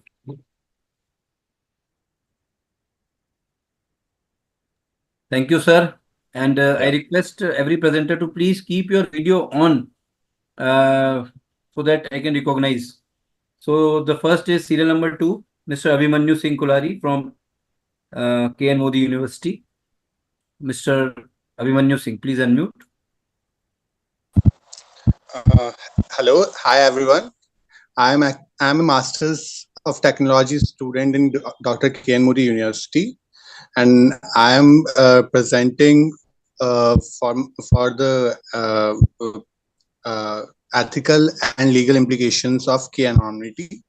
That is also my thesis title for the MTech in Dr. KN Modi University. So could I actually share my PPT with on the meeting? Yes, please share. Your topic was, what is your topic of presentation? Ethical and legal implications of k-anonymity.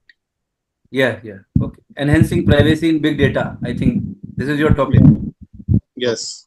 Please share. You can share your PPT.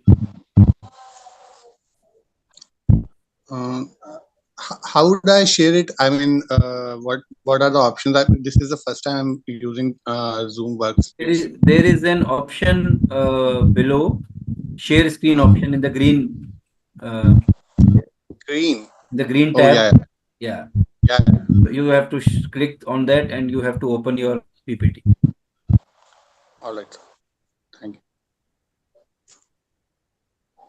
Yeah, now it's coming. Now please select your folder, PPT folder.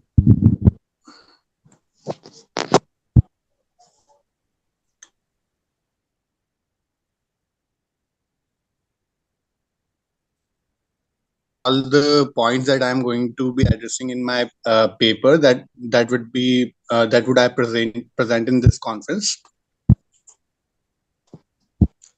So can you see my slideshow? Hello. Yes, please carry on. It is visible, and you have 4 minutes only. Okay, in order to finish it along with the concluding part.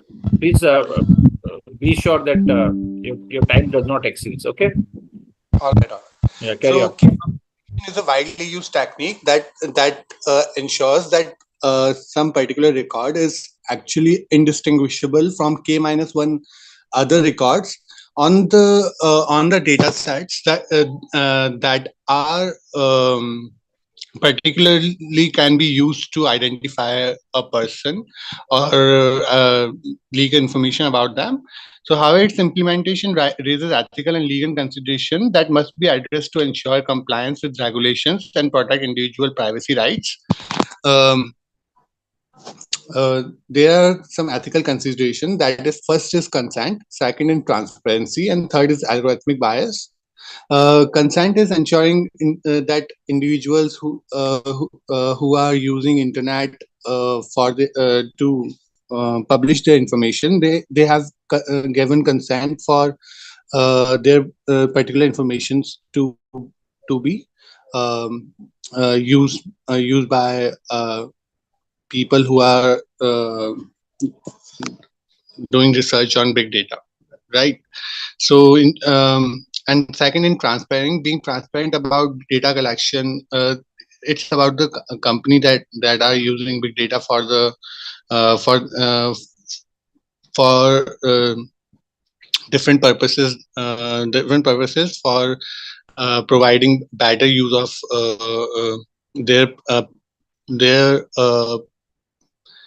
platforms to the particular individual. Being transparent about their data collection and processing and anonymization method is essentially to build trust with data subjects.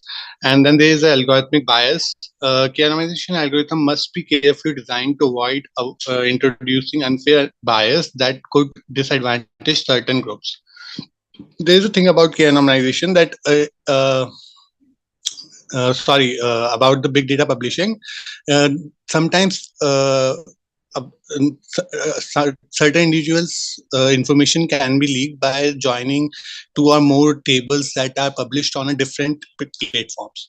So KMization is used to target those kind of things that so they can be anonymized and their privacy would be ensured.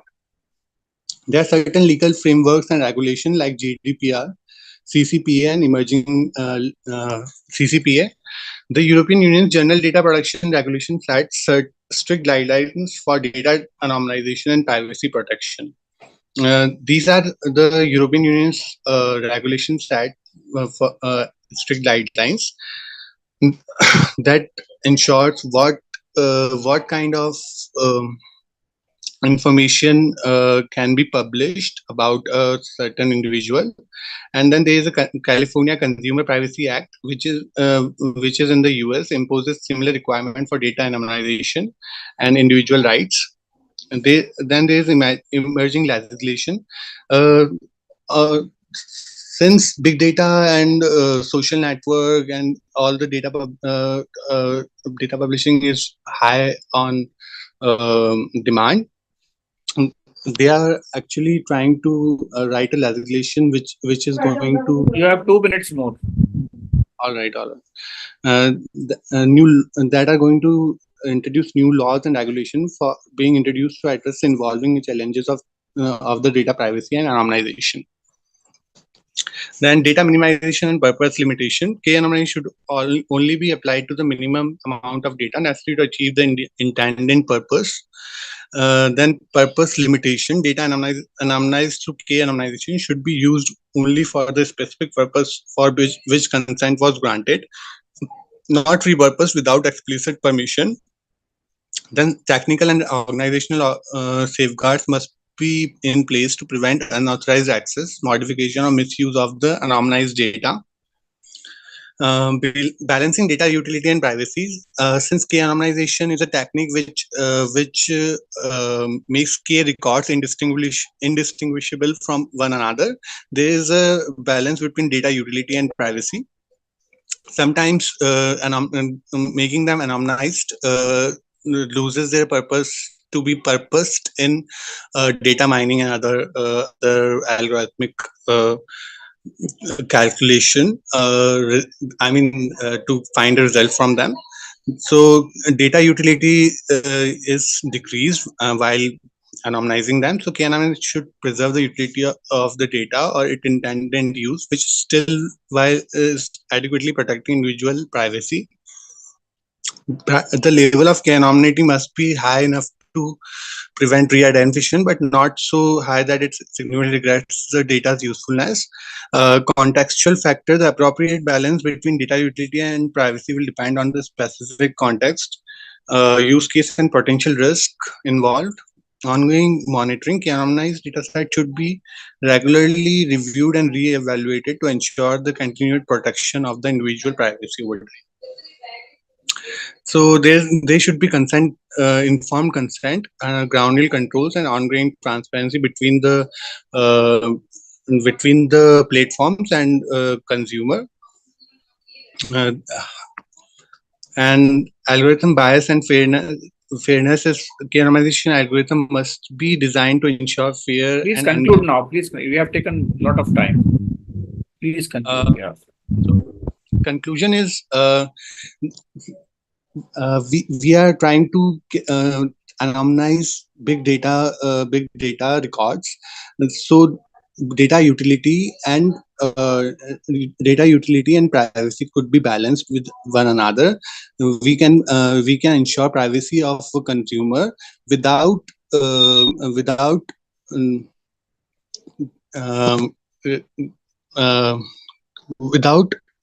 losing the utility of the data. Thank you, sir. Yeah, thank you so much. But one thing was lacking in this particular presentation was there was not at all any objective of this. You kept on continuing. You continued with your presentation without that. Means how have you concluded? How have you started, and what was the objective of the presentation? That has not been defined. See, when we are presenting a research paper, when we are presenting a paper in any conference, the audience must be aware of that what are the objectives and how these objectives are to be fulfilled. Neither have you shown any of the objectives, and how you have concluded. It was just looking like as if it is a assimilation of some knowledge which you have gained from somewhere. Moreover, it was looking like as if something has been prepared using the AI tool itself.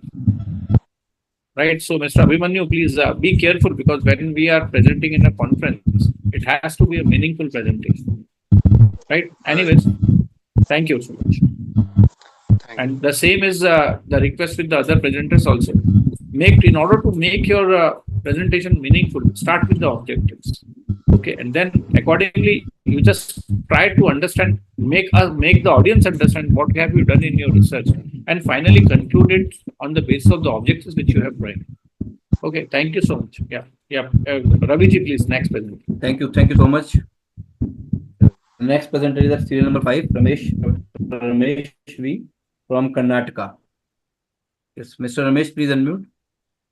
Good evening, Yes, sir. please. Yeah, good. Can I share my screen, sir? Yeah, Ramesh, please. Yes, sir. You have 4 minutes. Yes, sir. You have 4 minutes and time has started.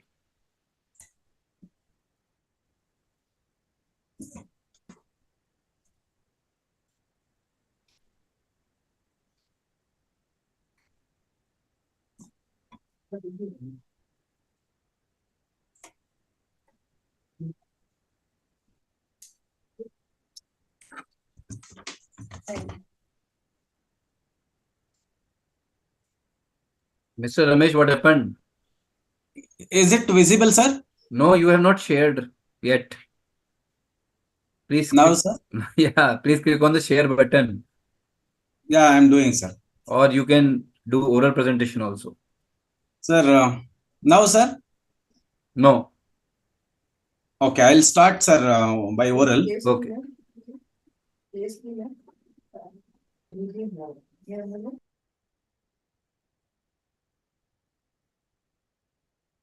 Development. See, the now the screen NGO is coming. stands for... The screen is coming now. Yes, sir. Yeah, now it's coming. Now, the term NGO stands for non-government organization. We all know the welfare activities must But be it is undertaken not, your screen is not moving. It is not moving, it is maximized. Dr. Ramesh, you have to, I think, he has actually, what he has done is he has actually made the screen very, very large. Instead of, running the presentation, Ramesh, just go on the slideshow. On the slideshow, up over there. Yes, sir. Done, sir. Yeah. Now I think this will be visible. You just press the next key, or you can say the arrow key. Yes, so sir. that your presentation comes up, because it has not yet come in. Is it now, sir? No. Nobody is able to see that now. Till now, it is not there. You must please share the full screen. You are sharing only part of it. That's why this is happening. Sir, it is in process. I will move it, sir, orally. With your permission, sir. No, it's okay. You can proceed further. Your time is going. Nothing more is there, because time is very, very important. Short. Carry on. Yes, sir. Carry on with your presentation, please. Government is responsible for welfare activities, but the government oneself cannot undertake all the welfare activities. That's why NGOs are playing a vital role. They are playing a vital role in children education, women empowerment, rural development, etc. In our paper, I am going to focus on the role of social welfare activities by non-government organizations through rural development. My objectives include to explore the needs of NGO, that is non-government organization is necessary in what way, that is one of the objective. To study the role of NGO in the socio and economic development of the country. And the third one is to study the benefits of NGO for a weaker section of the society and rural development. The research methodology. See, the paper has been prepared with the help of both See, Ramesh, we are not able to see anything on the screen itself at all. So sir, better it is a little bit slow, sir. That's why I'm doing oral presentation. Okay, fine. That's why I was saying this. Let's stop the screen share so that we can at least listen to the presentation fully. Yes, sir, carry yes, on, please. The paper has been prepared, most of the data on secondary data, like from the textbook or magazine or newspaper or internet, YouTube, etc. Some of the types of NGOs, like charitable oriented NGOs are there, which are undertaking by giving charities to schools, hospitals, colleges, libraries, sports clubs, etc. And service oriented NGOs are there, which are giving services in almost all areas like urban, rural, suburban, etc. And participative oriented NGOs are there, which are participating with the private sector, municipality, state government, central government, etc.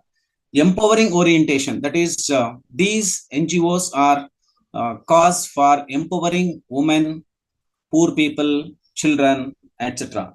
Now we will see the role of NGOs, that is, in what way the non-government organizations are playing a vital role in the economic development of the country. So NGOs are working. Ramesh, role of NGOs. What methodology you have taken? What is the data and what is the conclusion? Now you have only 2 minutes left. Okay. Developing the children education. They are adopting certain children and providing primary education, high school education in rural areas and even in city areas. They are providing women welfare activities. Those who are not in jobs, they will be in SHGs, that is self-help groups, and through that they are giving loans. They are giving certain training for undertaking business activities, the small products like corporates, agarbattis. For this, they are giving certain training, and they are also helping disabled people, those who are not in a position to walk here. Physically handicapped people are also getting advantage from non-government organizations. They are helping out in health issues. They are providing medical facilities at concessional rates in private sector as well as government hospitals. They are working for the rural development. See, I was telling in the beginning also, non-government organizations are working mainly in the rural areas. They are joining their hands through self-help groups. They are joining hands to gram panchayats. So that is one of the area they are. Ramesh, please conclude. Please just tell about what is the conclusion of the paper. Yes, sir. They are also playing a vital role in the environment protection through municipality supporting activities. My conclusion is, see, the government is responsible for social welfare activities, but in addition to state and central government, NGOs are joining and they are helping out the poor people, the children. But the success of NGOs are depending on leadership. If the leader is ethical, educated, and a good human being, definitely can participate with common people, government, and they can give a vital role. That's it, sir. Thank you, everyone, sir.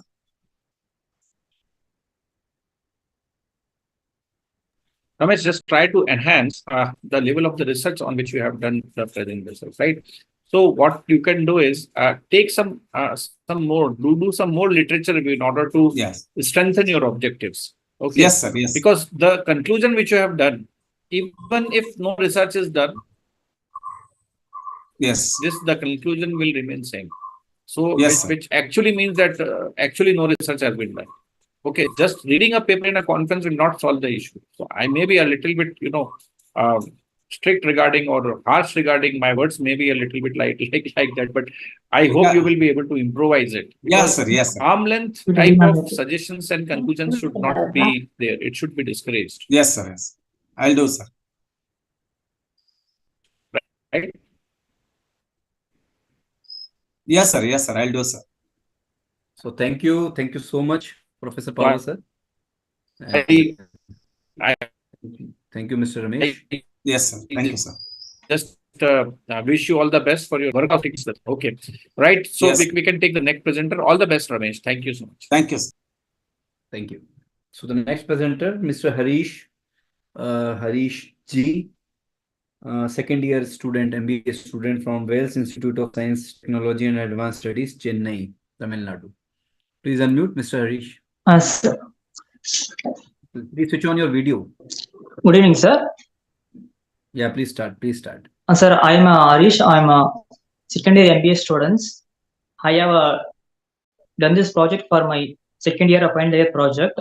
My project topic is the role of telecalling in marketing. If we see, every company wants to do the marketing. Without marketing,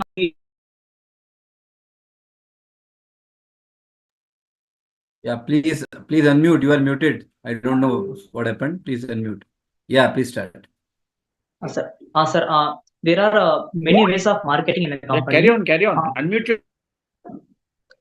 Sir, it says, You're muted. sir, am I audible, sir? Yeah, you're Sir, audible, am I but do you have some PPT?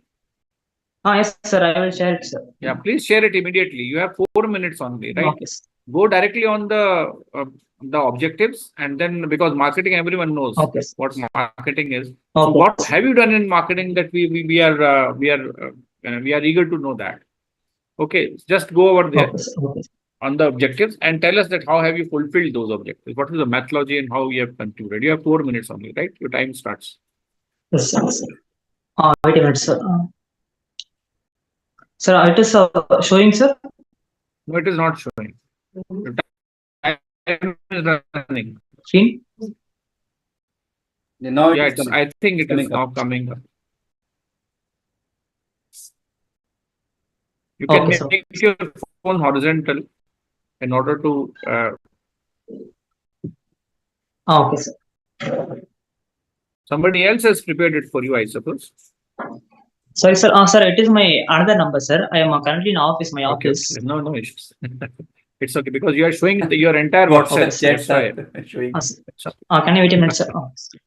Sir, my topic is the role of telecalling in marketing, and the objectives of my project is to analyze the demographic profile of the respondents, which I have taken survey, and to evaluate the effectiveness of telecalling in India, taking leads generation, and finding the best practices of telecalling in marketing, sir. Yeah. In what area you have done it? Telecalling? Because we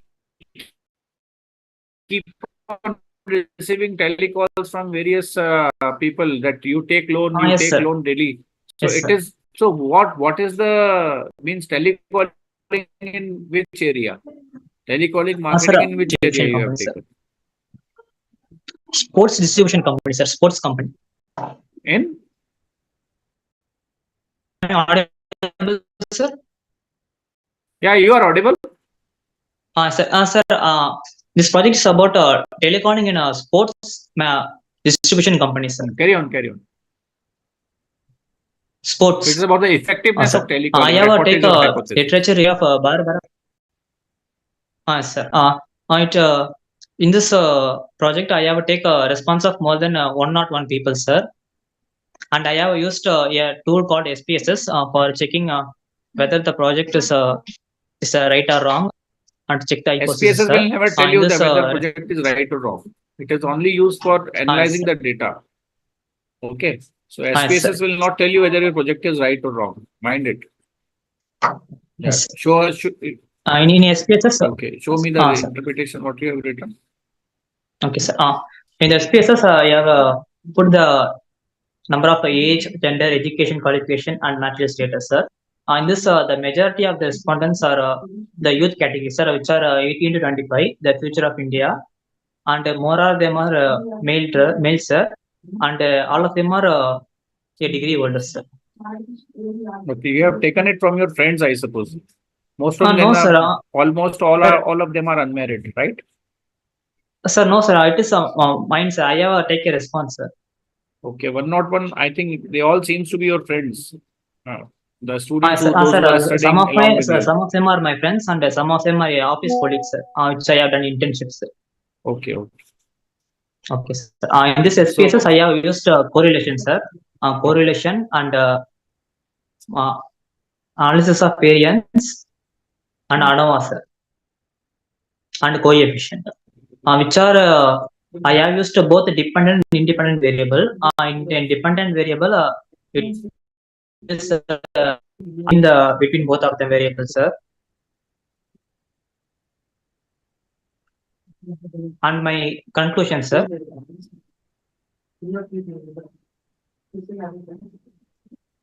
Am I audible, sir? You're audible, but your this word file is so yes, small, sir. too small Yes, to sir. be visible. Anyways, you just Okay, conclude. Yeah. And conclusion, the data analysis underscores several key insights regarding the telecalling effectiveness and the customer perception within the sample populations. And the sample provides the telecalling team has to minimize their script as it is not effective, sir. If the telecalling member are calling more than 2 or 3 times, the customer will get irritated. And if they are talking more than 1 or 2 minutes, they don't have any much time. They have to work on that, sir. These are the obvious conclusions. Yes, sir. I think some telecaller might have called you and you have taken the conclusion by your own. Sir, I have done the internship based on that role only, sir. I used to call, sir. Okay, fine then. Okay, good. Thank you. Thank you, sir.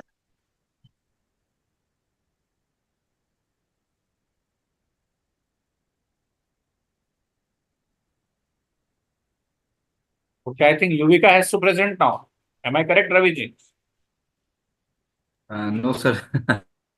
Ali, serial number 11, Ali Albauti, research scholar from Chennai, Tamil Nadu, SRM University. Please unmute, Mr. Ali. Okay. Yuvika's number is at very last, sir. Okay. So glad to have you, Yuvika. Ali, please unmute. If you are ready with your presentation, please unmute. Mr. Ali.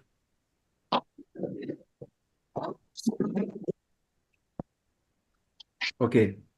Serial number 13, Kahani Mehta. Please unmute. Miss Kahani Mehta from Bhavnagar, Gujarat. Miss Kahani Mehta, please unmute.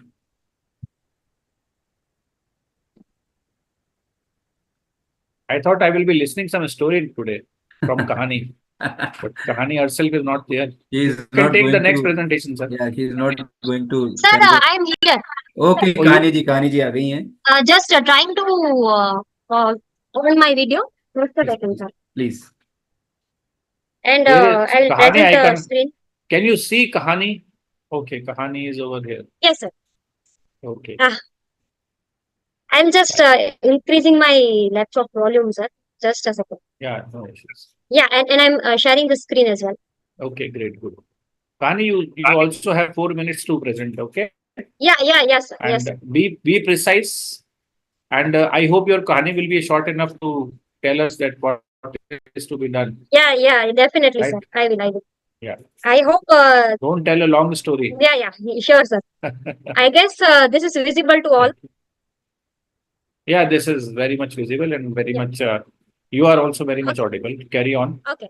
So basically, what is my key points? That is, what would be my focus? That is to examine the role of EQ, that is emotional quotient. Actually, there are 3 types of quotient, as we know. That is intelligent quotient, emotional quotient, and spiritual quotient.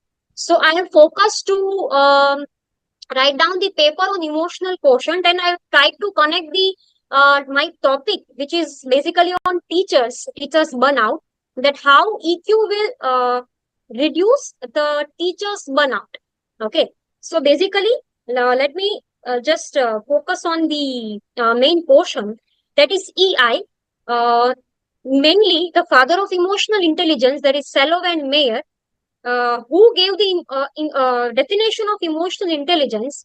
It was the ability to monitor one's own and other people's emotions, to discriminate between the different emotions and label them appropriately, and to use emotional information to guide thinking and behavior. That is, once after understanding your own emotions, you have to understand and manage others' emotions. right? That is the main point. Okay, Kani, emotional Kani, intelligence. just one thing I Yeah. would like to understand. Who is father of Yes, sir. emotional intelligence? He was the father of emotional intelligence, that is Salo and Mayer. No, I think Full name there is are Peter Salo. emotional intelligence has more than one father, I suppose. Daniel Goldman Yeah, is the one. actually, yeah, Goldman was the one who wrote the book on this, sir, and Yeah, so that the is first it was very publication famous. came from him only. First Yeah, publication yes, as a father, that's why he is called as a father. But no yes, sir, issues. yes, sir. Emotional intelligence can afford to have more than one fathers. No issues. So Yes, carry sir, on. definitely. Yes, sir. So, what is the core components of EI? Actually, I have connected it to how, with the help of these 5 dimensions, or we can say the 5 core components, uh, the stress and burnout can reduced. Okay, so first there is self-awareness, that is the basis of emotional regulation. That is finding emotional triggers, then recognizing emotional states, early warning signs. Then the self-regulation, that is how you are handling feelings to take useful action. Into that, there are 3 main points I've included. That is healthy coping strategies, retaining composures, then setting limits and prioritize works. That is third, that is social awareness, establishing how, yeah, the third, that is establishing bonds to reduce the stress. Into that, there are 3 key points. That is recognize emotions of students and co-workers, understand students' struggles, identify students' struggles, identify students needing extra support. The fourth, that is relationship management, that is how you are creating a support network. Into that, build rapport with your students, okay, collaborate with your own colleagues, communicate effectively with the students' parents, right? So, I have included a few literature reviews, as my research paper is basically on the secondary data. So, I have included many literature reviews in my research paper, but due to lack of time, I have included some of the research review of literature into the presentation. Directly coming to the objective of the study, I have tried to investigate the connection between the burnout in teachers and Kani, you emotional have 1 minute. intelligence. Okay, okay. So directly going to the data analysis and key findings. The 4 I have You tried just to, come to the findings. Okay, okay. So what was the basically I say, just a second, sir. Yeah. So findings I have included, that is the connection between nursing students and emotional intelligence. One of the paper was in 2016. Okay.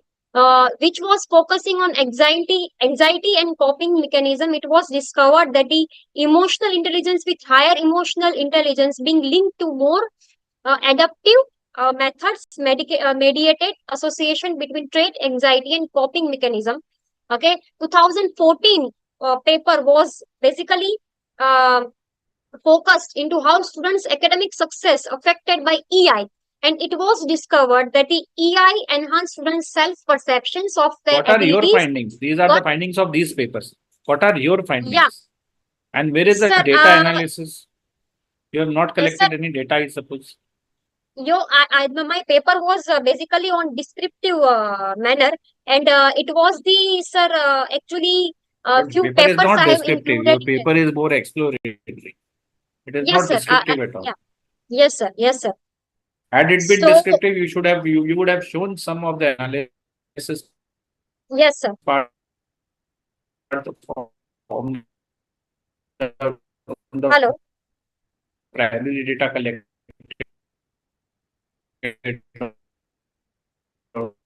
Sir, I'm not. Sir, your voice is Hello. not coming. Baba sir, your voice is not coming. I think it's a network issue from your side, Professor Baba sir.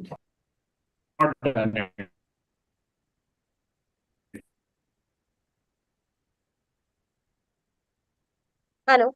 I'm not able to listen, sir's audio. No.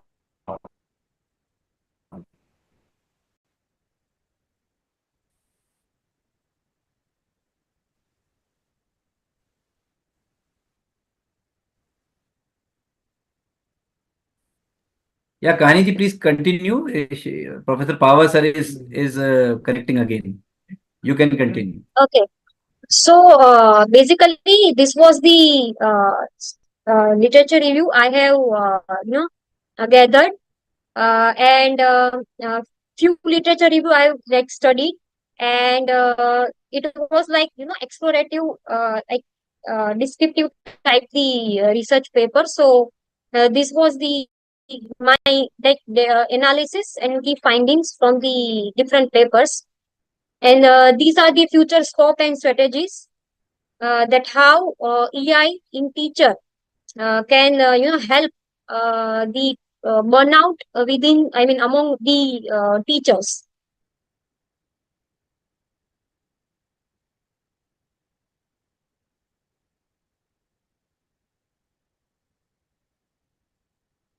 Hello. Yeah. So you completed? Hello. You completed? Yeah. Yes, sir. Yes, sir. Okay. Okay. Sir. Thank you so much. Thank you so much, Ms. Kaniji. It was a wonderful Thank you. presentation from your side. Thank you so much. Thank you. So the next presenter, Ali Albati, research scholar from SRM University, Tamil Nadu. Please unmute, Mr. Ali. Yeah, please continue. Good evening, sir. Good evening, everyone. Am I audible now? Or? Yeah, you are audible. You are sir? audible. Please continue. Good evening, sir, and everyone here. I am happy to present my research paper. I am from SRM University and Faculty of Management. I will start sharing my my PPT. Please share.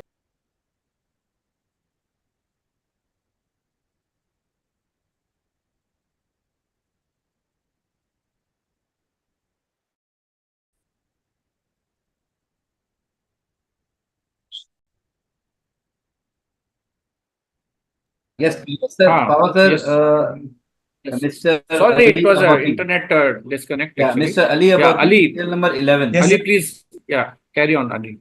Is it, 4 is it minutes visible? only, Ali. Okay. My screen is visible. Of course. Yes, sir. Good evening, sir. My screen is it visible? No, it is or, not visible. No, it's not visible. Only you are visible. Your time is running, Ali. Now it's coming. Okay, sir. Now Now it's is it coming. visible now? Yes, visible now. Okay, sir. Yeah, of course. Carry on. So I will start with my Directly go on your objectives. Go on your Okay, sir. objectives. Straightforward. And make it full Okay. screen. My objective of my my study. Just I try to.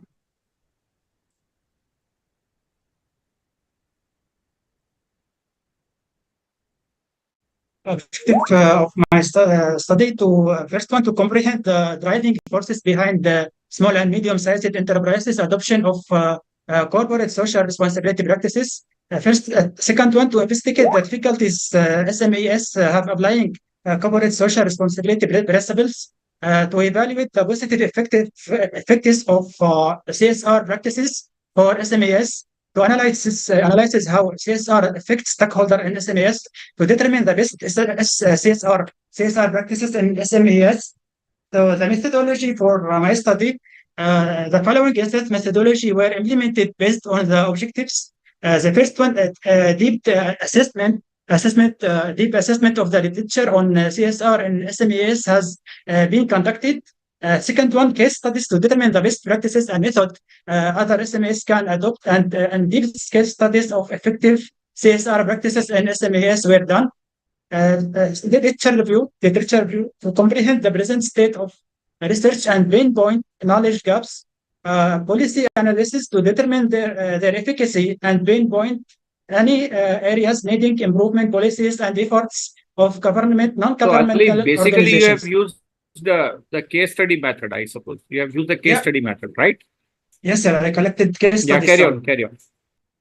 Last one, cross-case analysis to find patterns, themes, and connection across several SMEs and circumstances. A cross-case analysis of the data gathered using the techniques above was carried out.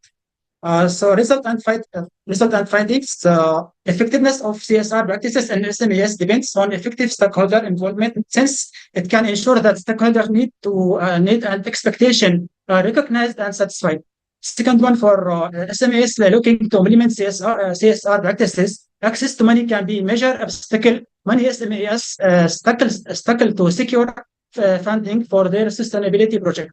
Regulatory framework and standards might be crucial to encourage and support CSR practices in SMEs.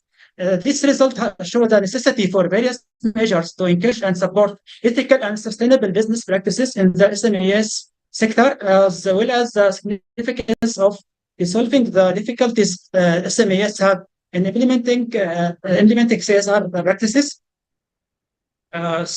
Conclusion: as a result of researching corporate social responsibility in small and medium-sized firms can aid in our understanding of the reasons for obstacles and advantages of implementing CSR practices and the setting of small businesses, understanding the motivation behind SMEs participation in CSR practices, examining difficulties that they encounter in doing so, evaluating the advantages of CSR for SMEs, analyzing the impact of CSR on SMEs stakeholders, identifying the best practices of CSR in SMEs, and examining the role of government policies, the corporate social responsibility voluntary guidelines, the national voluntary guidelines, and the Clean Indian Mission are just a few measures the Indian government has made to encourage CSR practices among SMEs. By fulfilling these goals, we may gain a deeper understanding of sustainable and ethical businesses practices that SMEs can embrace and the possible advantage and dangers of doing so. Suggestions for the study across the first one, based on the finding related to the corporate social responsibility. Here are some suggestions for addressing the challenges. The first one, access to resource. To assist SMEs implementing ethical and sustainable business practices, government and other stakeholders can give them access to finance and other resources like technical assistance and training. Raising awareness, SMEs can be encouraged to learn more about the value of CSR practices, their potential reward, and the various ways they can be put into practices. Engagement with stakeholders, SMEs should be encouraged to interact with them stakeholders such as clients, staff, members, suppliers, and local communities in order to better understanding their goals and wants and create CSR strategies that satisfy them. Access to finance, government and other interested parties might provide financing programs for SMEs implementing a CSR strategy, offering loans, grants, and other forms of financial assistance. For example, scalable and flexible CSR can be designed and implemented by SMEs, and they can be encouraged to create long-term sustainability policies that can be modified as their companies expand. So that's it. Okay. So Ali, thank you for this presentation. I hope you also understand what you have presented. Yes, sir. But the limitation of I couldn't explain everything. That is okay. But please tell me, from where do you belong to? Which place? I am from Syria, sir. Arab country, Syria. Yeah. That I could make out because with your accent and all. And you are doing your research where? In HR, sir. Actually, my topic HR, human resource in SRM University. That is okay. Which SRM? SRM University, Chennai. Okay. Yeah, SRM University, Chennai. Yeah. Good. Very good.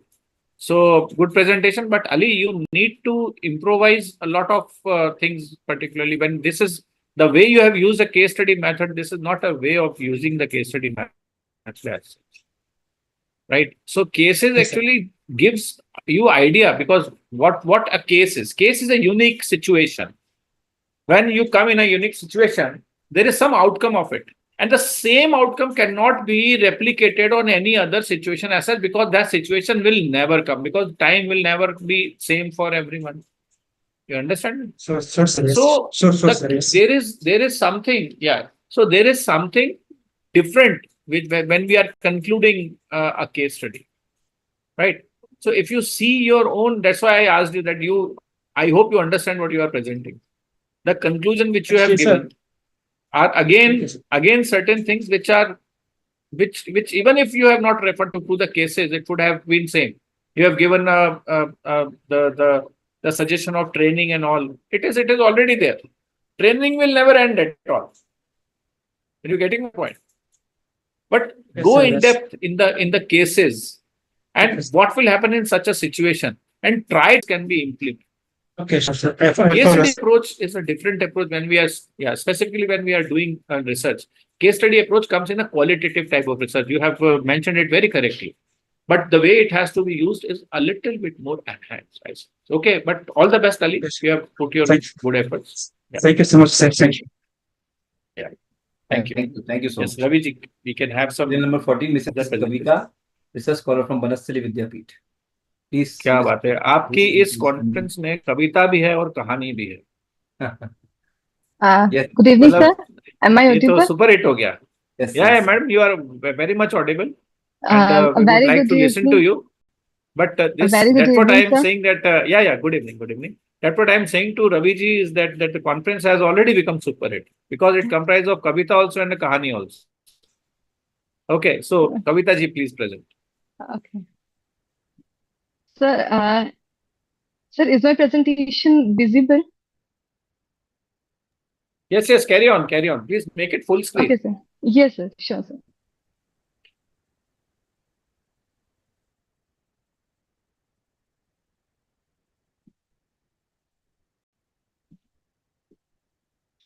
Okay. So, the topic of my research paper is a study on cybersecurity awareness in digital payment system with special reference to Banasthali Vidyapeeth. May I ask Sir, you one thing, Kavita ji, under whose guidance you are Yes. doing your research? Yes, sir. Under whom you are doing your research? Sir, Who is your I am guide? doing my research. Sir, Dr. Khyati Kochia. Okay. Carry on. Yes, sir. Okay, sir. Sir, due to shortage of time, I just skipped this introduction part. So, may I, sir? Please directly come to your objectives part. Okay, sir. Sure, Okay, sir. these all things are well known. Yes, sir. And from Banasthali Vidyapeeth, because it's a AA+ accredited university, we expect a good presentation. It's a meaningful one, right? Yes, Carry sir. on. Sir, as it is my first presentation, I try my best, sir. Yeah, carry on. So, We are the with you. objective of my research paper is to study the demographic characteristics that affect the decision on the adoption of digital payment system and to investigate and analyze knowledge of cyber risk and cyber security in digital payments. And the research methodology that I have used is a convenience sampling method have taken and 5-point Likert scale on the questionnaire, and the SPSS 20 software was used to analyze the data. And this is and this slide is about the demographic and socio-economic profile. So this slide is about the hypothesis, and the first hypothesis of my paper is that there is no significant relationship between the education and the acceptance of digital payment mode. And for the same, the alternate hypothesis is that there is a significant relationship between the education and the acceptance of digital payment method. So I have used the chi-square test to run this hypothesis, and the test results are significant as the chi-Pearson value is below the level of significance, that is 0.05, and the null hypothesis is rejected and the alternate hypothesis is accepted, and it was concluded that the education plays a very important role in the acceptance of digital payment method. And the second hypothesis was that there is no significant relationship between the education and the frequently usage of digital payment system. And the results were that the education plays an important role in the frequency of the usage of digital payment system, as the people who are more or highly educated frequently use the digital payment system compared to the less educated people. And the third hypothesis was that there is no significant relationship between the level of income and the desire of taking risk. So to test this hypothesis, I have used Spearman's rank order correlation to find out the monotonic relationship between the level of income and the desire of taking risk. And the results are significant, and there is a positive relationship between the annual income and the desire of taking risk. So the people having the high level of income can take the more risk compared to the people having the low level of income. And the fourth hypothesis was that there is a significant relationship association between the education level and the action taken by the user. And the chi-square test was used for this hypothesis, and I have found out that the people who are highly educated are able to take more action to recover their money and can frequently take the action when they are faced any cybersecurity threat. And the last hypothesis was that, sir, there is no significant association between the education level and the awareness of cybersecurity. So for this, I have used the same chi-square test and found out that the people who are highly educated are more aware about the cybersecurity, and so frequency distribution was also shown in my paper that the sample of I have taken the sample size of 588 according to the survey system.com as the calculator for calculating the sample size, and I have found that more the people are aware about the phishing, that is commonly a cyber attack in these times. And so these are the findings and conclusion that the education and the income level affect more the usage of digital payment system compared to the other demographic factors like the marital status and the number of dependents, that how many people in the family are dependent on the head of the family.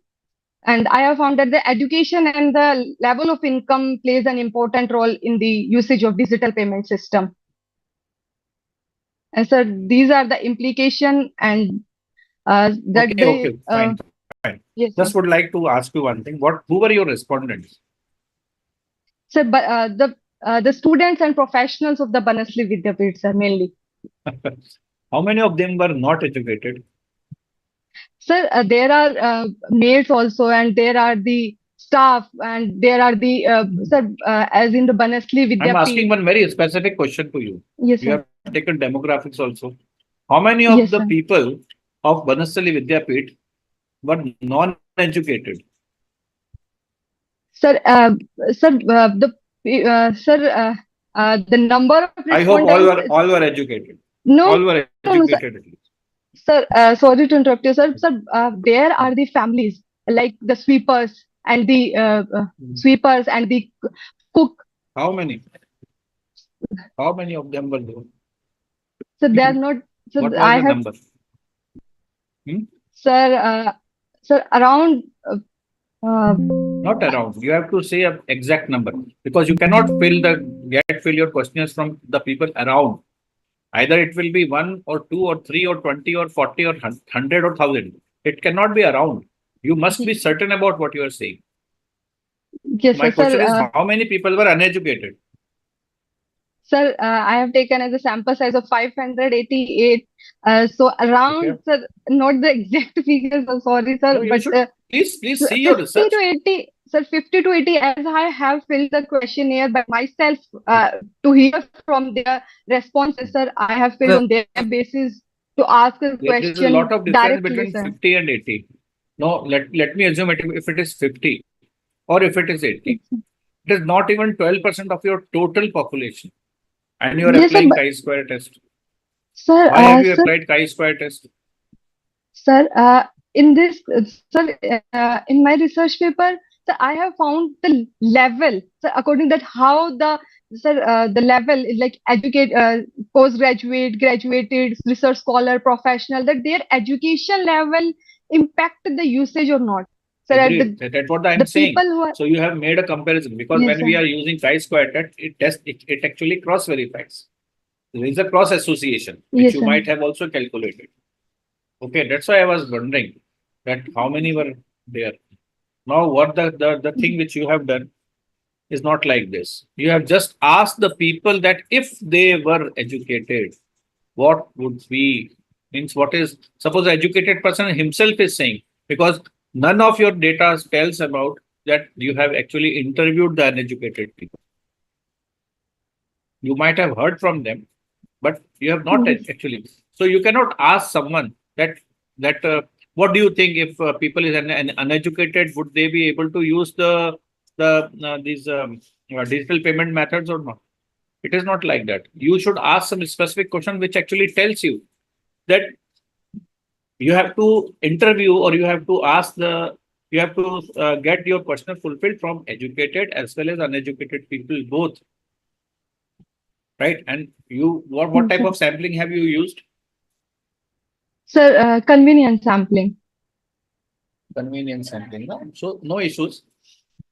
Convenience sampling is a good sampling, right? But at the same time, while you are using convenience sampling, so you can even take equal number of educated, equal number of uneducated people. Okay. This is some of the improvements, but as this was your first paper, congratulations for presenting over here. Be in touch, take a full membership of Inspira Research Association. You will be able to complete your PhD in a very better way, because they will help you out in all the ways. Okay. Sure, sir. Thank you so much. And this is my Thank you for the suggestions, request to this is my I will request to surely everyone. keeping it in mind in my next presentation and will give my best. Yeah, thank you so much. And this is a request to everyone that if you are not a full member of Inspira, please take the membership, because presently what Inspira is doing is it has already touched the heights while making all the programs international, right? And rarely you will find a national conference. While I was just telling Raviji that one conference was made national intentionally, because so I remember that too. Anyways, so we will keep on raising the bar further. Anyways, Raviji, we can take another. I'm sure. I mean, we will do the next FDP in the month of June, because it is very, we are already so. It is very much required. Yeah, which is very much required. I think we have done the FDP in the year 2020, last FDP with you in 2023 or 2022. 22 was the last one. 23 we have not done any. Yeah. 23 I was in Assam during that time. Yes. So I don't remember I have delivered, because one I delivered was with the Durban University of Technology, South Africa. That one I did. Okay, so nothing else I did. Yeah, thank you. you. Yeah, sure. So the next I think Shivangi Kulhari is waiting for. Please unmute, please. Shivangi Kulhari, Department of Computer Science, KN Modi University. Please. Good evening, everyone. My topic Shivangi, your some reflection is coming up on your camera. I think this is a reflection of the light or the mirror. I don't know. Yeah. Fine. Okay. My topic of presentation is utilizing VG16 for object detection. 4 minutes you have. Yes. Directly go on objectives and then conclude it. Yeah, sure. So basically, VG16 has many significant contributions in various fields like material recognition, image classification, localization. But my topic of concern is medical image processing. And in the medical image processing, the conventional methods for malignancy detections are physical examinations, function tests, fine needle aspiration biopsies, histogram analysis, CAD system, traditional ultrasound computer-aided diagnosis system, artificial neural networks. So I have done the literature review on that, and the VG16 comes under the convolutional neural network, which is a part of deep learning, which is a subset of machine learning, and it is basically the subset of artificial intelligence. Now, about the VGGNet, the convolutional layers are 13, and the fully connected layers are 3, which I have used. There are many trainable parameters which I have used, and the data set I have used is ImageNet data set. And then there are research objectives. The main research objective is to compare the VG16 with other neural networks, and the second one is to find out the best CNN architecture based on the different parameters like accuracy, misclassification, precision, sensitivity, recall, F-score, F-beta score, positive predictive value, negative predictive value, and to fine-tune the best model, which is VG16. Then For that, I have used the experimental setup, which is NVIDIA RTX A5000 graphic card offering 24 GB of GPU memory. Operating system was 64-bit Windows 10. Then there are deep learning environment, Python 3.10 and Keras 2.3.1. Then the TensorFlow GPU 1.16 was utilized as the backend. Then the process of fine-tuning of CNN. For that, I have used the transfer learning method. In that, the ImageNet data set is used for convolutional layer So network. what is your conclusion? And then the fully Please connected tell layers. the conclusion, Shivangi, and tell us that how this will be useful for society, your research. Okay, that we are more interested in, because rest other things are just the configuration. You are keep on reading the configuration will be of no use at all. Okay, that. And I also understand it is, I know it is important to mention the configuration also, because in the lengthy paper you can do it. That is okay. Configuration is not required to be read out, right? So what you have done and how your research is helpful for the society. This we are interested in. Yeah. Okay. Basically, I have done the fine-tuning of VGG16 convolutional neural network model using the transfer learning process. For that, I have used some images. Then I have done the pre-processing task. Then I have used the data augmentation task because the images were less in number. So I have to augment the images. Then I have done, I have imported the VGG16 model and then unfreeze some layers. The last layers were unfreezed. And then I have retrained those layers according to my data set. And then the post-processing task was done.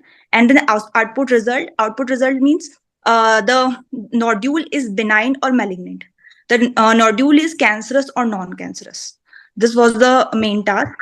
So on how will you be able to conclude it and in favor of the society is that your technique actually helps in detecting the cancer?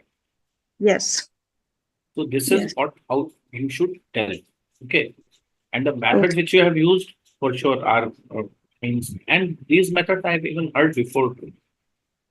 Okay. Right. So what's actually new in it, in your research particularly? Actually, the VG16 model was not used for the malignancy detection. The other models were used, but the VG16 was not used on that ImageNet dataset. So I have used that. This is something new. Yeah. Yes. New which you have concluded. And also I have done the clinical trial from one institute. So I have taken some real-time images and then checked them that what is the accuracy of my Very good. So mention while you are writing the paper or getting it published, mention the name of the institute also from where you have taken the images. And I hope you can just take some thumbnails of the images and can put in your research paper. Yes, sure. Fine, Shivangi. All the best. Good presentation. Okay, thank you, sir. Thank you. Thank you so much. So the next presenter is number 17, Ritesh Kumar Srivastav. Please unmute. From Muradabad, Ritesh Kumar Srivastav. How many are more remaining, Raviji? Sir, abhi 6 to 7 presenters are there. Please unmute, Ritesh. Fine. Ritesh Kumar Srivastav. Okay, Ramya S. Yes, Ramya S. Question number 18. Please unmute, Ms. Ramya. Sir, am I audible? Yes, please go ahead, please. Yes, carry on. Okay. Ramya, you are from which place? Kerala. Okay, fine. So that's the beauty of the conference which is being organized by Inspira, that we get participants from diversified areas. Not only areas, geographic diversified areas, but also the topics are also diverse. Yeah, carry on, Ramya. Is my screen visible? Yeah, you are. Actually, sir, here it is. Your screen is also. Okay, here it is raining. That's why I am asking. Sometimes there will be network interruption. Okay. No issues. I hope you are doing your PhD presently. Yes, sir. Okay. Myself, Ramya. Okay, sir. Thank you. Myself, Rimya, Assistant Professor and Part-Time Research Scholar of Research Department of Commerce, St. Joseph's College, Autonomous, Irinalakuda. And my topic of presentation is a study on influence of corporate environmental disclosure on investor decision making with special reference to Thrissur district.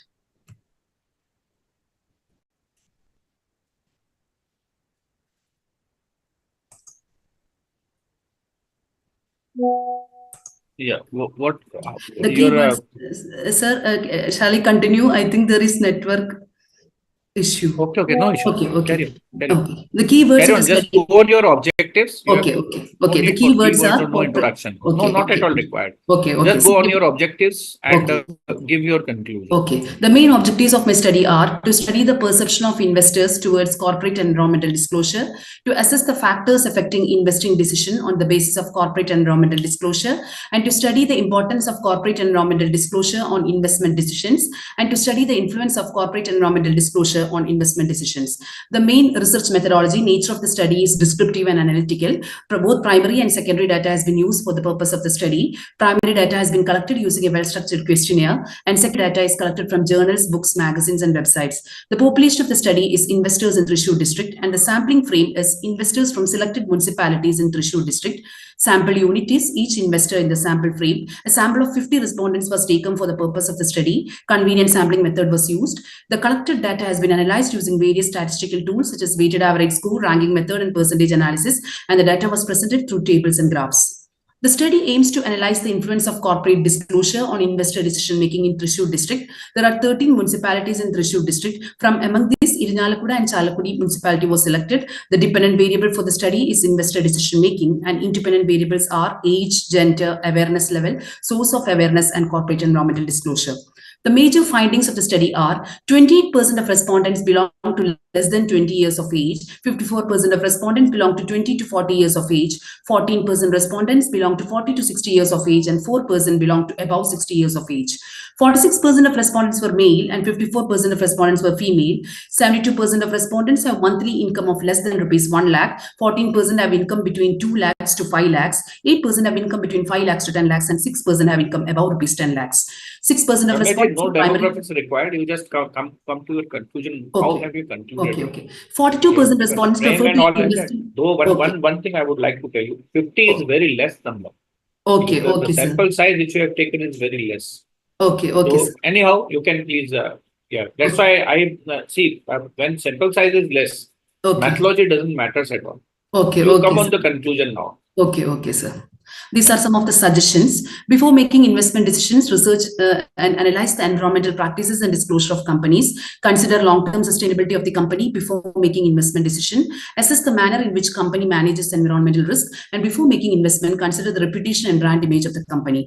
The adoption of green reporting has played a prominent role in shaping the CSR agenda of the organization. It helped to improve the decision-making process of the organization, thereby development and implementation of CSR initiatives aimed at reducing environmental impact, enhance stakeholder engagement, and thus helps in fostering a culture of sustainability. Look for the companies that demonstrates innovation and efficiency in addressing environmental challenges. Investments in clean technologies, renewable energy, and resource efficiency can provide opportunities for growth and advantage. These are some of the references of my study. Thank you. Okay, Ramesh, thanks for your presentation. Thank you. If the sample size, if you improve the sample size, okay, sir. Due to the time limitation. Due to the time limitation. No, time limitation is time limitation of what? Of the conference or your collection of the data? Okay, sir. Okay, sir. Next time I will improve, sir. Fine. Okay. Thank you. Okay, sir. Thank you. Thank you so much. The next presenter, 21, Shivangi Chukapalli from Hyderabad, Telangana. Yes, Shivangi, please unmute. Yeah, please start.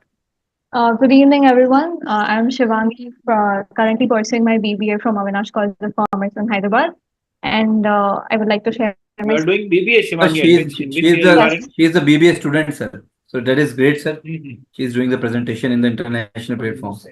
No, that is okay, but which year you are in? I'm in second year. Currently, my second year is about to be done. Okay. Have you been assisted by some of the professors who have guided you? Yes. I have been assisted by my professors in the college. Under their guidance, I have finished the paper. Which college do you belong to? Avinash College of Commerce. It's a degree college in Hyderabad. Carry on. Yeah.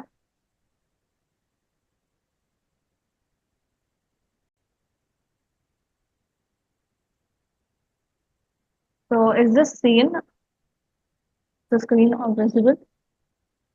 Shivangi, directly go on objectives, methodology, Okay. and then conclusion. Okay. Yeah. So is my screen Enlarge your visible? PPT. No, enlarge your this screen because run the slideshow from the beginning. This is from the beginning. Is this visible? No, it's not coming as because it is just coming as a It is enlarged. very, the screen is, it is very, you have maximized. Yeah, now it's visible. Okay. I think there is some technical error. I'm not able to share. Press F5. Just you do one thing, just press F5. Okay. Is this visible now? Screen is visible, but again, you just show it from the minimized one only, means the smaller one. Yeah, minimized So version. this is not. Minimized version. Yeah, it is okay. It is okay. This is all right? Yeah. All right. I'm sorry for any inconveniences happened due to some technical issues. So I would just skip to my objectives, but I would like to start with a small quote. So my paper is regarding a study on individuals' perception towards blockchain technology in financial services. So with a small quote, the blockchain is a financial challenge of our time. It is going to change the way that our financial world operates. So this was a quote by Blitzmasters. And a small intro on what is blockchain technology exactly. Blockchain technology is a digital platform where the data related to transactions, business assets, or any information records is stored in the forms of a block, which forms a chain-like structure, hence the name which is given. So my research objectives are: the first objective, to analyze the current role of blockchain technology used in financial services in India. And the second objective is to study the perception and awareness levels of the general public on blockchain technology and its usage in financial services. And third objective is to compare the levels of awareness of the general public on the basis of gender. So moving on. Why on the basis of gender? I was curious as to why, on the basis of gender, I would want to know if females are more aware or if males are more aware. It was just What purpose will it fulfill? It will fulfill that in general public, even if it's basis of gender, but we want to know how many males are aware or how many females are aware. Why? As to increase the awareness regarding blockchain technology in India. I had 120 respondents. My research methodology, the current research which uses exploratory research design, and the study uses primary data collection method as a major resource, and it is also supported by secondary data. As a part of primary data collection, a structured questionnaire was designed and administered to the general public across various different age groups, and it was utilized convenience sampling method. A sample size of 120 respondents was considered for this. So moving on to the objective one, which was to analyze the current role of blockchain technology in financial services in India, as to if there were projects taken up before in India or by the government. So after current role, you can skip it. Current role can be done to have. All right. So, okay. Just come up further. So coming to the objective 2, individuals' perception and awareness levels towards blockchain and financial services, including demographic details, there were 21 questions in the questionnaire, and there were 16 questions based on the blockchain perceptions and the awareness levels, which I wanted to know through my questionnaire. So from the data analysis which was done, I found out that majority of the respondents were aware of blockchain technology and also regarding its usage in financial services. The respondents were also, majority of them, when I looked at the questions and the after. Shivangi, who were your respondents?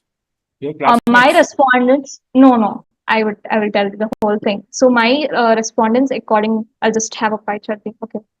So my respondents, most of them were undergraduate students from the age group, which was mostly 18 to 25. And I also had people who were postgraduate students, also job professionals and PhDs. So undergraduates from which age group? 18 to 25 was the major age group which responded, and the undergraduates percentage is 56.67%. No, No, this is who have responded. Who were the part of your sampling frame? What My is the sampling frame over here? my So what is your sampling. population? First, define your population. Okay, so basically it was the general public. So I was able to circulate questionnaire through my classmates as well as the students who study at my college, and also to the job professionals whom I have known. So it was basically a question. General public means what? A general public includes a person from who is a beggar, and a person who is means multi-billionaire as a Ambani. No, well, a General public is that. Okay.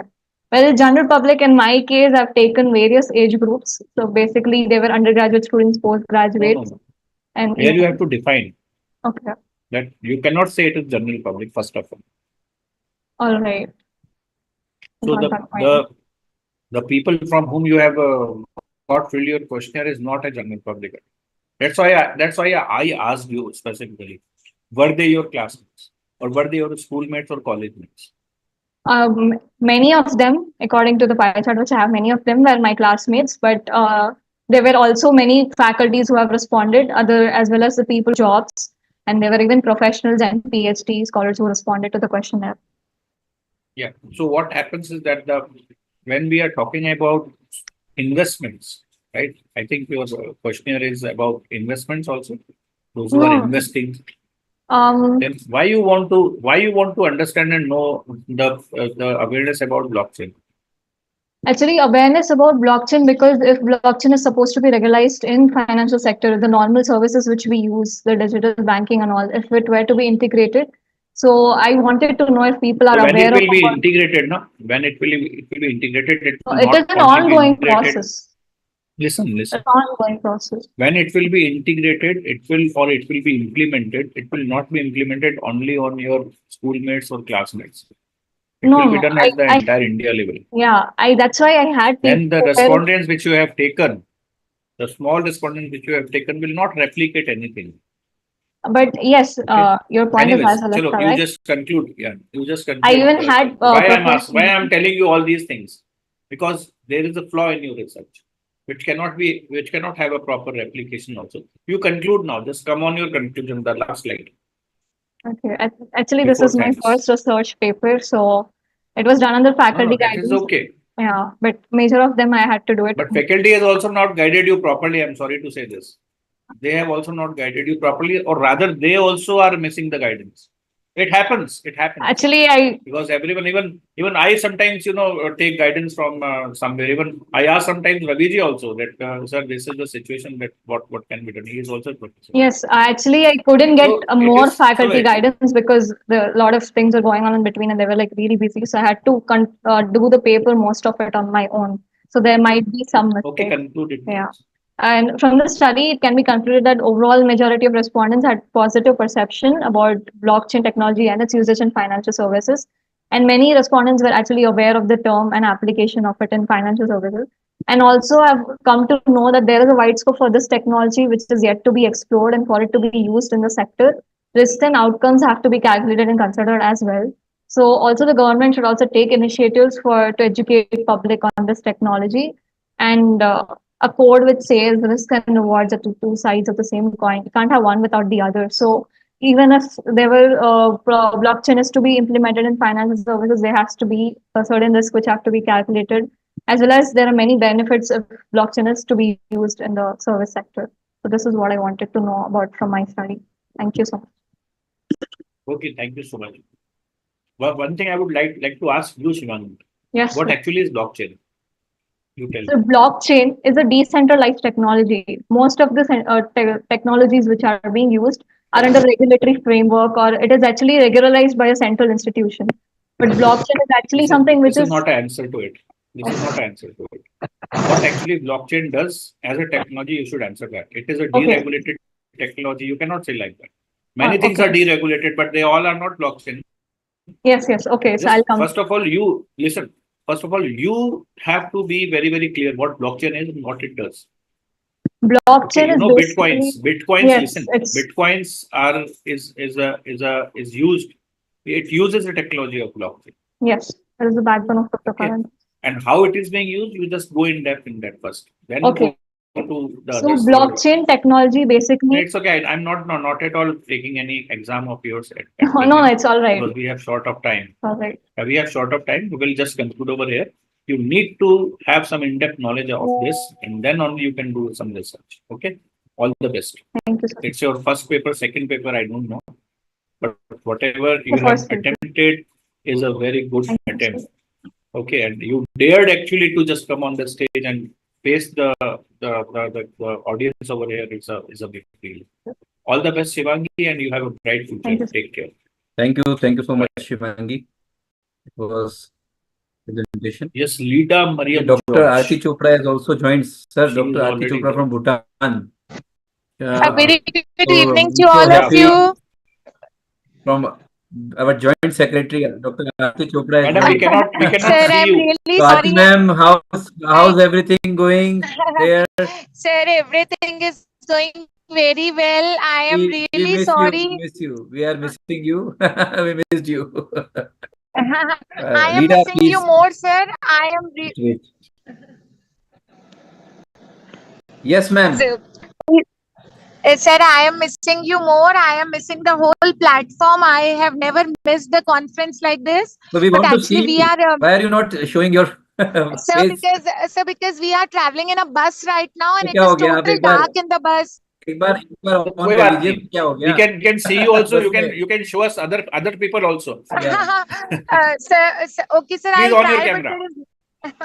Yes, sir, Actually, there is no everybody is light in the bus. want to see the joint secretary of Inspira Research Association. That's what. Sir, I'll try. Even if there is a little bit of light, I'll just try to do that. You carry on Madam, with the आप presentation. अरे आरती जी आप on तो कीजिए camera, वैसे ही सारा का सारा आपका बस ही जगमग हो जाएगा. लाइट की कहाँ जरूरत है? आपका चेहरा ही काफी है. We will try. Don't worry. Okay, okay, ma'am, आप try करिए. I will invite the next presenter. Yeah, the next presenter is Miss Lida. Yeah. Okay. What is your affiliation? Sir, actually, I'm a PhD scholar, budding PhD scholar. I just completed with my coursework and I am working as a faculty in Kamal Institute of Higher Education and Advanced Studies, Advanced Technology. Sorry. Okay, and the topic Excellent. of the topic I would like to present is effect of corporate income tax planning approaches on financial performance of listed and private companies. It's a study based on review of literature. Moving on to the study, analyzing and evaluating financial performance is very important for the business because And go on the, see, we only have the time to see the objective and your conclusion, because your entire paper is a literature review based. Yes, sir. Yes, sir. Okay. Yes, sir. So just go on the objectives, that what is the purpose of doing this literature review, and finally concluded that what have you find out.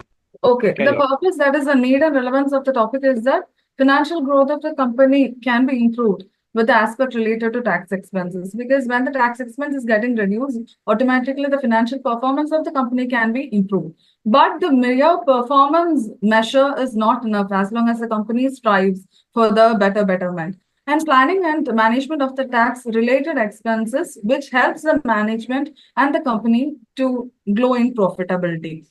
And the objective of the study I would like to present is that to analyze the techniques and measures of corporate tax planning used by the listed and private companies, to identify most preferred corporate tax planning technique, and finally to find the most calculated measures of the financial performance. And Great. Let us now see your conclusion. How have you concluded it? Yes, sir.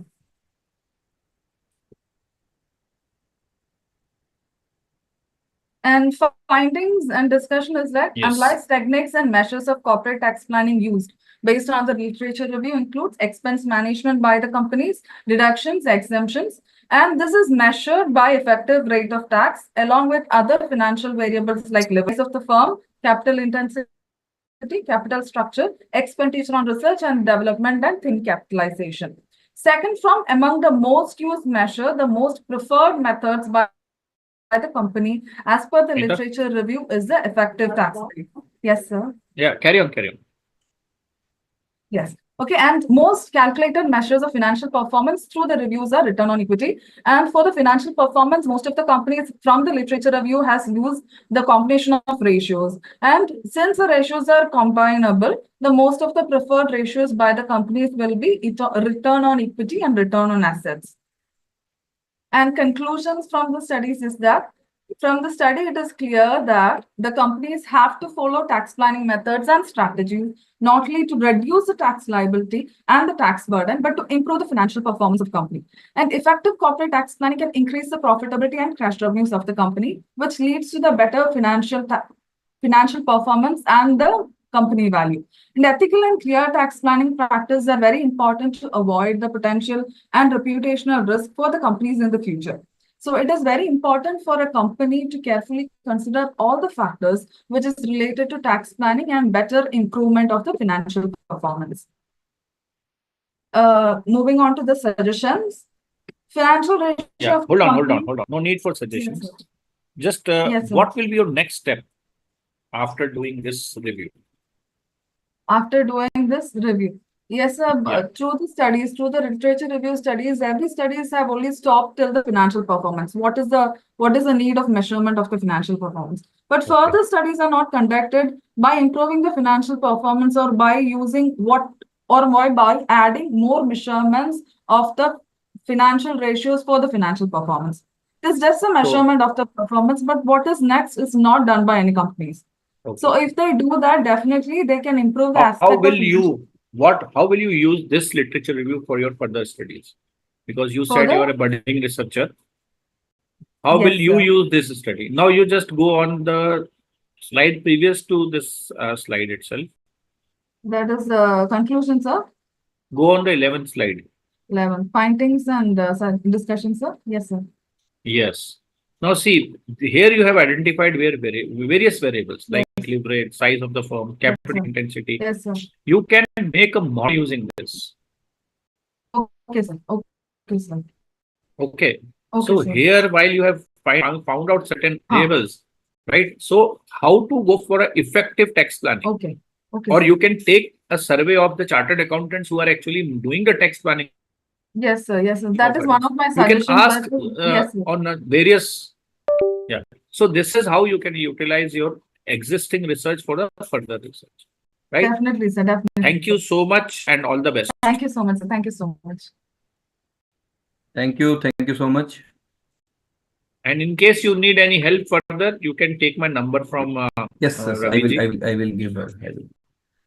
So Dr. Gayatri MP, serial number 28, please unmute. Yes. Gayatri madam, you are from Madhya Pradesh. No, sir. Ballari, Karnataka. Gayatri madam, you are from Madhya Pradesh. What? MP is what? MP is actually, I am from Madhya Pradesh. I thought I also found one more person from there. What is the full form of MP, Gayatri ji? Maratha Pratap. Okay. Maharana Pratap. Maratha Pratap. Okay. Fine. Carry on, please. Yeah. Okay, it is in Karnataka. Okay. Good evening, everyone. I am Gayatri MP, and today I am presenting on the title Gender Diversity and Quota in the Boardrooms: A Journey Through Time. This is the Gayatri ji, Journey Through Time. I think it is more or less a literature review type of paper. No, sir. Analysis. Empirical analysis okay. I have done, sir. Yeah. Very good. Objective of this study to compare between Company Act 1956 and Company Act 2013, and to know Please and understand. Skip this objective. Yes, don't take this as objective, because this is very much known to everyone. Okay, sir. Yeah, you have taken a data from 2019 to 2020. I was just go on the next slide. Yeah, sir. Regulatory thresholds you are talking about. Yeah. Yeah. So okay, only frequency and mean. Carry on.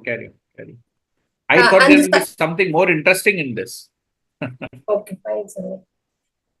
To know and understand the regulatory threshold for representation of women on board in India and as well as in other countries, and to examine the present state of gender diversity on boards of Nifty 500 companies. So the sample size is Nifty 500 companies, and the data has been taken from 19 to 23, and simple statistical tools like frequency and mean has been used. And the secondary data has been collected from prime database and institutional investor advisory services. And this is completely an empirical analysis. What is Gayatri? What is empirical analysis? What is empirical? Where we have evidence to prove something through analysis. But the evidence should be collected through a primary source. The source, all the source you have taken is a secondary one. Yeah, sir. Secondary data. So it's not an empirical paper. It's a mathematical paper, but not empirical one. Empirical. Okay. While you have taken the evidences yourself, now, have you got some questionnaires filled from some of the experts? No. No, sir. No, sir. Completely secondary. This is a completely secondary data cannot be empirical data at all. Okay. Fine, sir. Okay. Yeah. Thank you, sir. Okay. So when we look into the regulatory threshold of other country, Norway was the first country to have 40% of quota, which was introduced in 2003, and later again some other countries also have followed. After 10 years, India has come with the provision that at least one woman has to be in the board. So there is no mandatory quota for some countries like US, UK, China, and Japan. And today, if we see to the present statistical figures there, France is in the lead there, though Norway has come first. France is in the lead phase, we can say. So when it comes to the share of directorship held by women in Nifty 500 companies also, because 2014 I have taken here is because in 2013 the provision was made by Company Act there. Later SEBI also made this provision. So there is an improvement of 6% to 18.2% in 2023. That is the representation of women on board. And then when it comes to women and men chairmanship, women in year 22, there are only 22 women chairmen when compared to men 464. And similarly in 23, 25 women are chairperson and 467 are men there. When it comes to various committees, diversity in committees, there so many committees are there in the organization. So totally 442 women represent the committees and 2,518 men represent the committees. And when it comes to age of the directors, with this we can say that there is no criteria for appointment, retirement or getting appointed as director on the board, because the oldest woman director is 87. When it comes to male, it is 94, and median average is 57 and 61 for male. And youngest woman director to come on the board is 28, and when it comes to men, it is 25. And these are the companies which does not have a single woman director, and all the companies are public. So Gayatri, what do you want to say, that the companies which are having women directors are doing good or not? It is not about the performance, sir. It is about the balance of boardroom, sir. The balance of boardroom. Okay, but what we will do out of the balance of the board, when it doesn't talks about anything about the performance, means may it be whatsoever balance, if it is not related to the performance, it is of no use. And secondly, one more thing, Gayatri, what do you think that the companies which are family business run companies, how have they appointed women directors? Because it is a mandate. You know, it is a mandate now. Yeah, that you have to appoint a women director after having certain threshold. Yeah, sir. Right? That is my first. So now after after having that threshold, you know how the appointment of women directors. I am a company secretary by profession. Okay, you know how the women directors are being appointed. You know, they are appointed as a dummy one. Everything is taken care of by them by the male members only. Those who are having their own the old legacy of being in the directorship. Yes, so sir. This is the reality of our country. This is the reality of our country. True, sir. Even if there are women directors on the board, you cannot say whether they are significantly contributing towards the performance or not. Yes, sir. Majority That's why even if we do any survey, if we do anything, it will not give us a proper conclusion whether being women on the board is actually contributing to the performance of, particularly in India. Yes, sir. No, that's what, sir. There is a glass ceiling still existing in India. glass ceiling still exists in India. And when we look into the number, no, sir, majority of the women are from their family founded business only. That is one thing, and I can also say And it is a tokenism. most of the companies are family owned only. They have not taken the shape of the corporates, right? Yeah. So the lucrative picture, so called, which is being shown to everyone, is not actually the real one. True, So sir, true. doing research, particularly on the board diversity in India, is useless, I would say. Because until and unless we have a transparency and clarity in it, we will not come to a proper conclusion. And secondly, one more thing, because I have been working on the same topics on which you are presenting.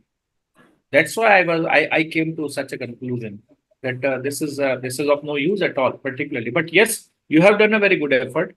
But yeah, from here where you have told that what is the the actual diversity of board and how it actually will take us up is itself a good, you can say, igniting thing which can be taken up. Right.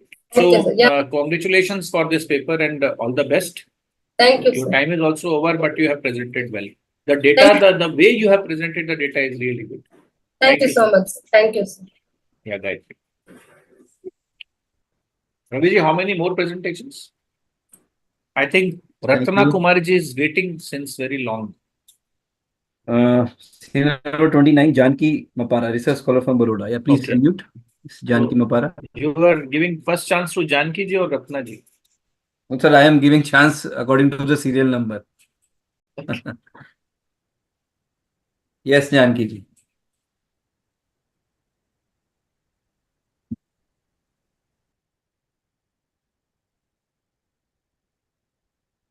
So very good evening to one and all present here.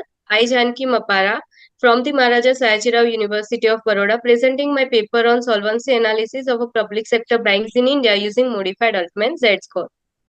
Due to the time constraint, I am not saying much more on the introduction, but I just wanted to say that Altman Z-score model is basically the person, the Altman has made for the manufacturing company. Later on, he has revised his model for the privately held manufacturing companies, and lastly, he also modified the second time his model for the manufacturing as well as the non-manufacturing company. And as we are knowing that banking comes under the non-manufacturing country, that's why I have used the word modified Altman Z-score, that is the Altman Z double Janki, score model. one more thing. It is not only non-manufacturing, it is a service sector. So a due care has to be taken while applying Altman Z-score model. Rather, I would say for analyzing the bankruptcy position, you can rather use Camel's model. Yes, sir. It's there. The Camel model is also there. The Eagle model is also there. But for the particular, only for the purpose of this conference and for this research paper, I have taken the modified Altman Z-score. Okay, carry on. Carry on, please. Just because this is what the objective also is. Skip the literature review because we will be talking more on Altman Z-score only. So fine, because I could understand the objectives also, but at least you can read it out for the purpose of other participants. Carry on. Okay. There are the two objectives. The first one is to examine the solvency of the selected sample banks using the modified Altman Z-score model. And second, to predict the possible future failure for the sample banks using the modified Altman Z-score model. Coming to the research methodology, I have used my presentation is purely based on the secondary data and the period of the study consisting from the 5 years starting from the 2017-18 to 2021-22. The population of the study is at 12 public sector banks as on 31st March 2022. So out of the 12 public sector banks, on the basis of advances, I have selected top 5 banks which are the highest in the basis of the advances. And why you have taken advances only? Because that is the main thing in the business, the disbursement and the advances. So that is the only way I have taken the advances here for the selection. No. You have taken a correct thing. Advances are the good things to be selected, but this is not a correct answer. What you should answer, I will tell you. You should answer that more advances lead to more bankruptcy. if I will give more advances, I am more exposed to the risk of bankruptcy, na? Yeah. Don't you think? Yeah, that's so true. your answer should be like this. Yeah. So your answer should be like this, that I have selected these banks on the basis of the advances because there is high risk of bankruptcy and I'm studying bankruptcy only. That's why I have taken this. Okay, Janki? Sure. Yeah. No, if you're not convinced, then you can argue No, upon. No that's issues. actually basically when me and my guide was sitting. So we have taken these advances by talking only on this topic that we are talking about the But solvency just write check. it that there is high risk. Yeah, there is Yes. high risk of bankruptcy and I'm studying bankruptcy. That's why I have taken the banks on the basis of the bankruptcy. Okay. Okay. So Yeah, right, sure. it will look more relevant rather. Okay. True. Yeah, carry on. Carry on. Okay. Hypothesis, the null hypothesis the Z double day score model of the selected public sector banks. And the alternative hypothesis is also framed. For the analysis, the formula of the Z-score double dash score will be given. In the earlier, when the original ultimate Z-score was there are the 5 elements. The 5th element is sales. And as the banking is the service sector, so sales is not there. So that's why he has revised his model. And here there are the 4 elements. The first one, that is the X1, consisting of working capital to total asset. Second one is retained earning to the total asset. Third one is earning before interest and taxes to the total assets. And fourth one is book value of equity to the total asset. Okay, Sorry, please, total please liabilities. conclude now. Janki, just come on the conclusion. What have you found out? Okay. Here are the value of the all that. Here is the Z double Z score would be measured. Now, as you can see, the BOB, that is the Bank of Baroda, is having in the distress zone because their value are not increasing 0.1.1. That is the limit of the ultimate Z double dash score. So we can say that gradually the Z score is decreasing, but on an average it will be 0.90 to somehow near about 1.1. But there needs to be take the necessary steps. Coming to the Bank of India, except 2019, 20 and 21, 22, we can say that the bank is in the gray zone. So there are the less probability of the bankruptcy.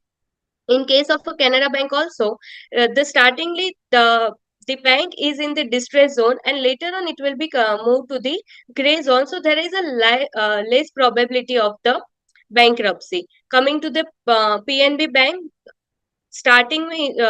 during the starting period, it will be in the gray zone and then after it will be converted to the distress zone. But on an average, it will be coming in the gray zone. So there is a less chances of the bankruptcy. In the SBI, it will be in the distress zone, but as we can see that the score will be improving year by year. So there is a chances that maybe SBI will be perform well and that will not leads to the bankruptcy. And I have tested the hypothesis using the descriptive statistic using the 5% significance level. So at the 95% confidence level, all the banks are having that p value that is the more than 0.05. The null hypothesis is accepted. In the conclude, I can say that the almost all the banks are performing satisfactory, so the solvency will be good. But in case of a Bank of Baroda and the State Bank of India, there is a high chances of the bankruptcy. But what is your suggestion out of it? Because this all we have studied and the conclusion we can draw out. What do you suggest? I, being a person who has invested or who is having some money in Bank of Baroda, should I withdraw it? no, you cannot withdraw it because this is the only one way of a perspective we are looking, because there are a lot many things has affected the banking. That is during the COVID, there is a demonetization also. There are mergers also. Should I sell off the shares now? No need to do that because this is the working showing So only for why the I last am 5 just invoking? I just want to invoke that how your research is helpful for a general public. What will be your Okay, so by looking into that, they are able to see that Bank of Baroda and State Bank of India might be having some sort of a problem, but this study is only for the 5 years. So they may have to check about the at least on an average of 10 years and what are the reasons why they are not working well. Is because everyone is knowing that all the nationalized bank and that too State Bank of India is doing very well and everyone is having trust in that because that is the nationalized bank. But why their financial performance or their annual reports are not showing in that way. So they have to look into along with too many matters also, not only basis of the ultimate Z score. You can take only this decision that whether you have to put the invest on that or you have to withdraw from that stock, or in that way.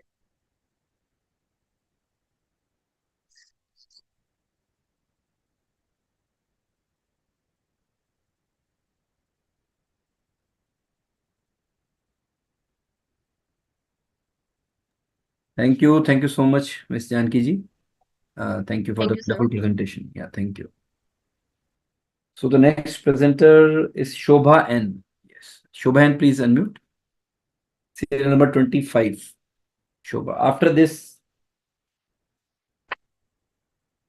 Ratna Kumari ji. After this, Shobha, please unmute.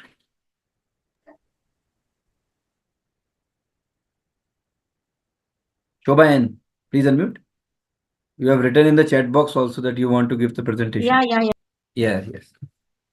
Please unmute again. You are muted again. Yes. Oh, I think there is some problem at your end. Again and again, you are muted yourself. Please unmute. Now I unmuted, sir. No, but you again muted. Now you are unmuted. Now, sir? Please switch on your video. Now you again muted yourself.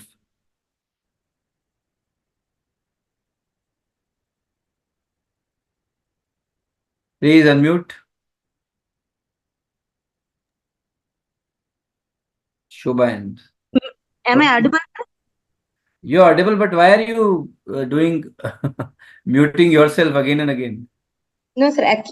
Actually, here electricity problem, sir. Power has gone, sir. So power, sir. Serial number 25, Shobha N, assistant professor from GFGC, Anigeri. GFGC, Anigeri, sir. Sure. Yeah, you can start, please. You have 4 Yeah, sir. Just a minute, sir.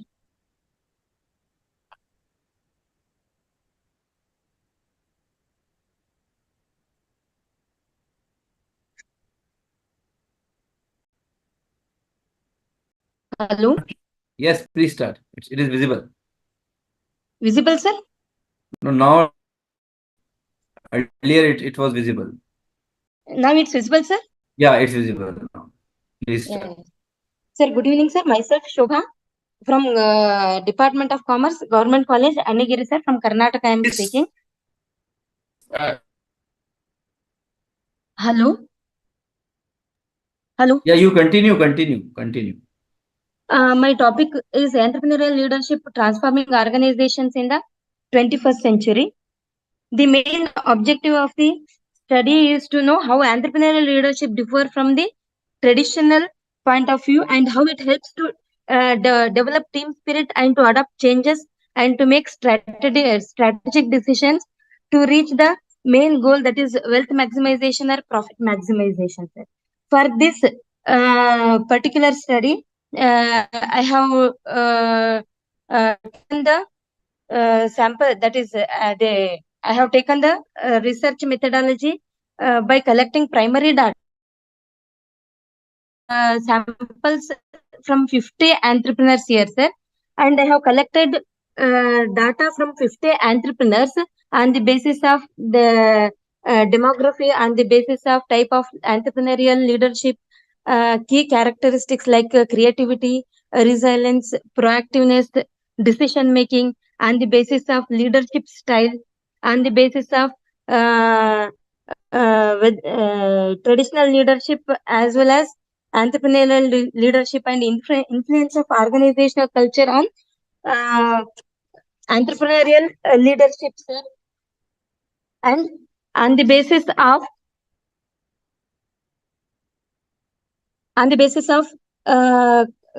culture innovation, and on the basis of implement of entrepreneurial leadership in practice, and on the basis of how leaders overcome resistance to change and encourage employees to embrace entrepreneurial thinking. On these points, I have collected the information by asking close-end questions, sir. So, on the basis of this, I have taken some findings, sir. The major finding from provided data is that respondents predominantly belong to age group of 25 to 54, with the highest percentage falling within the 25 to 34 range. Additionally, there is a notable gender disparity, with males comprising a significantly larger proportion of the sample compared to females. In terms of educational background, the majority of respondents hold a bachelor's degree followed by those with PU qualification. On the base of experience, years of experience in business are the substantial presence of individuals with. This is. Please go on conclusion now. Conclude it. Yeah, okay, sir. In conclusion, I would like to say that the importance of flexibility and situational awareness in adapting leadership style, a suggestion would be for leaders to prioritize ongoing learning and development in these areas. This could involve seeking out training programs, workshops, or coaching sessions focused on enhancing flexibility, adaptability, and the ability to assess and respond to different situations effectively. Additionally, leaders should benefit from regularly seeking feedback from their teams and peers to gain insight into areas of improvement and opportunities to refine their leadership approach further. By continuously owning these skills, leaders can enhance their capacity to navigate diverse challenges and lead their organizations to success. Encouraging a culture of risk-taking could involve implementing initiatives such as innovation labs, pilot projects, or reward systems for experimentation and entrepreneurial behavior. Empower employees to experiment by providing resources and support, while also fostering a culture that values learning from both success and failures. Allocate resources strategically, encourage a cultural experimentation, and provide support for risk-taking initiatives to overcome challenges in implementing entrepreneurial leadership practices within organizations. Empower employees by providing training and support for a culture of initiative taking and communicating a clear vision and purpose to align efforts towards embracing entrepreneurial thinking within the organization.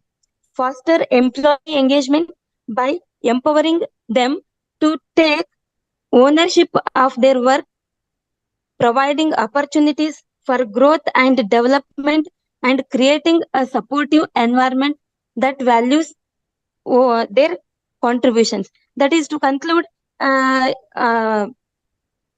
if we compare Madam, your with time the is over. traditional Your conclusion is leadership. itself done. We have taken your conclusion. It was too long. Means conclusion should not be. You have completely read the paper, right? So please improvise your presentation. This is not a way to present a paper. You should know what is there in the paper. When it is said you have concluded, you should just conclude in 1 or 2 lines. Yeah, okay, sir. Thank you. Thank you so much. Okay, sir. Thank you. Thank you.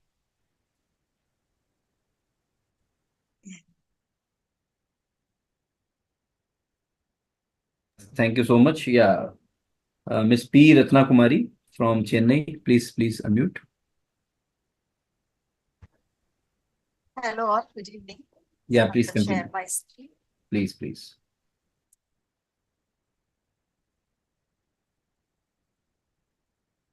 All right. So my topic is about a study on the contemporary leadership and management. So I am a research scholar at a university called Wales University from Chennai.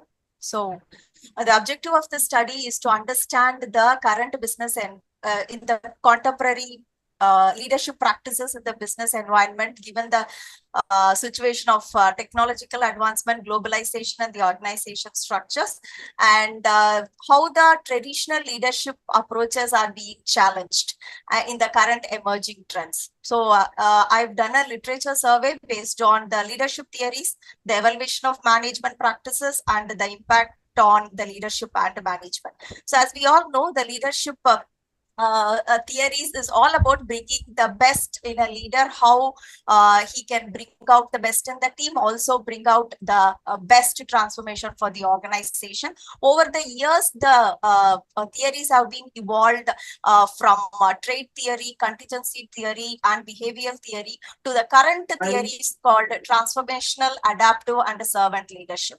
So if you look at it started with something called as the trait leadership, wherein the leaders were addressed based on their qualities. Then it went to behavioral leadership, where they were addressed based on their behavior to the people. And then we said that the contingency model, like a situational leadership model. But then the current leadership styles are all about transformational leadership, wherein the leader should be a kind of a stepping stone between the organization and the people in terms of transformation. And the servant leadership again has become one of the highly valid styles of leadership, wherein the people were put in first. And we also have adaptive leadership, which is one which is most popular and a most working style now, because it consists of something like emotional intelligence, the organization, justice, character, and the development of people and the organization. So you can see a paradigm shift between the traditional leadership and servant leadership now, wherein in traditional leadership, the board of directors were at the top and the employees at the bottom. But now with the current leadership, servant leadership, employees takes the first position, and again the executive people comes in the last. So as we said, in this current style of adaptive leadership, emotional intelligence plays an important role. This is to understand the emotions of our own self and about the others. So it is being coined by Goldman, so about the 5 components of EQ. So he says that first we have to understand our emotions, which is called a self-awareness, and then through which you can understand the emotions of other, which is social awareness, and then we can regulate our own emotion through self-management, and then we'll be able to understand or build a better relationship using social skills. So and using this emotional intelligence and adaptive style of leadership, we can see a positive work environment, and we can see enhanced communication, better conflict resolution, and also an effective change management. So these are the key elements or key findings of using this contemporary style of leadership, which is called as adaptive. Which is kind of flexible, and it also increases a lot of technological proficiency as a leader, how we introduce new tools for in the digital transformation era, how the team is getting used to all this AI or machine learning, all the new technologies. And inclusivity and diversity is also one of the major role in this current So sector. Ratnaji, please conclude now. What is your conclusion? So my conclusion is the challenges. This is the challenges we see: the technological disruption, the workforce, and the globalization and employee retention. And using this technological proficiency, emotional intelligence, and adaptive style of leadership, and also being more agile in the work environment will be more suitable in the current style of leadership. So that is my last finding, sir. I would like to ask you one question.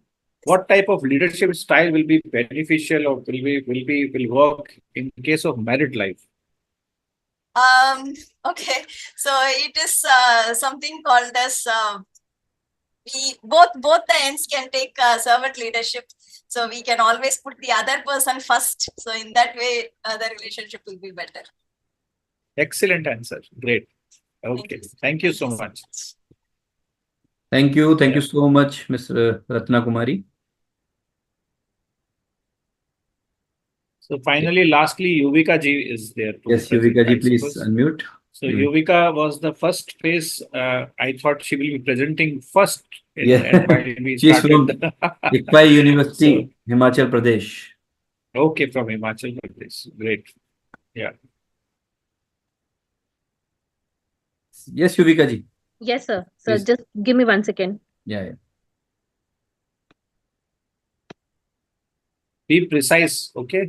Yes, sir. Yuvika? Yes, sir. Definitely. Okay.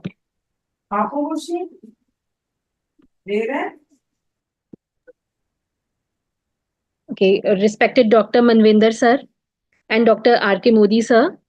A very good evening to all of you, all the presenters present here.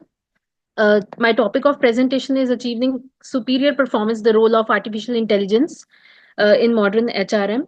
And my co-author is Dr. Nisha Channa, Assistant Professor, Faculty of Management Studies, ICFI University, HP. So when we talk about the artificial intelligence and the amalgamation of artificial intelligence and human resource management, there are different opportunities to boost the organizational effectiveness. So what are these Only opportunities we'll be objectives and discussing? conclusion. Only objectives and Only conclusion, sir? only objectives and conclusion we will be talking about. Yes.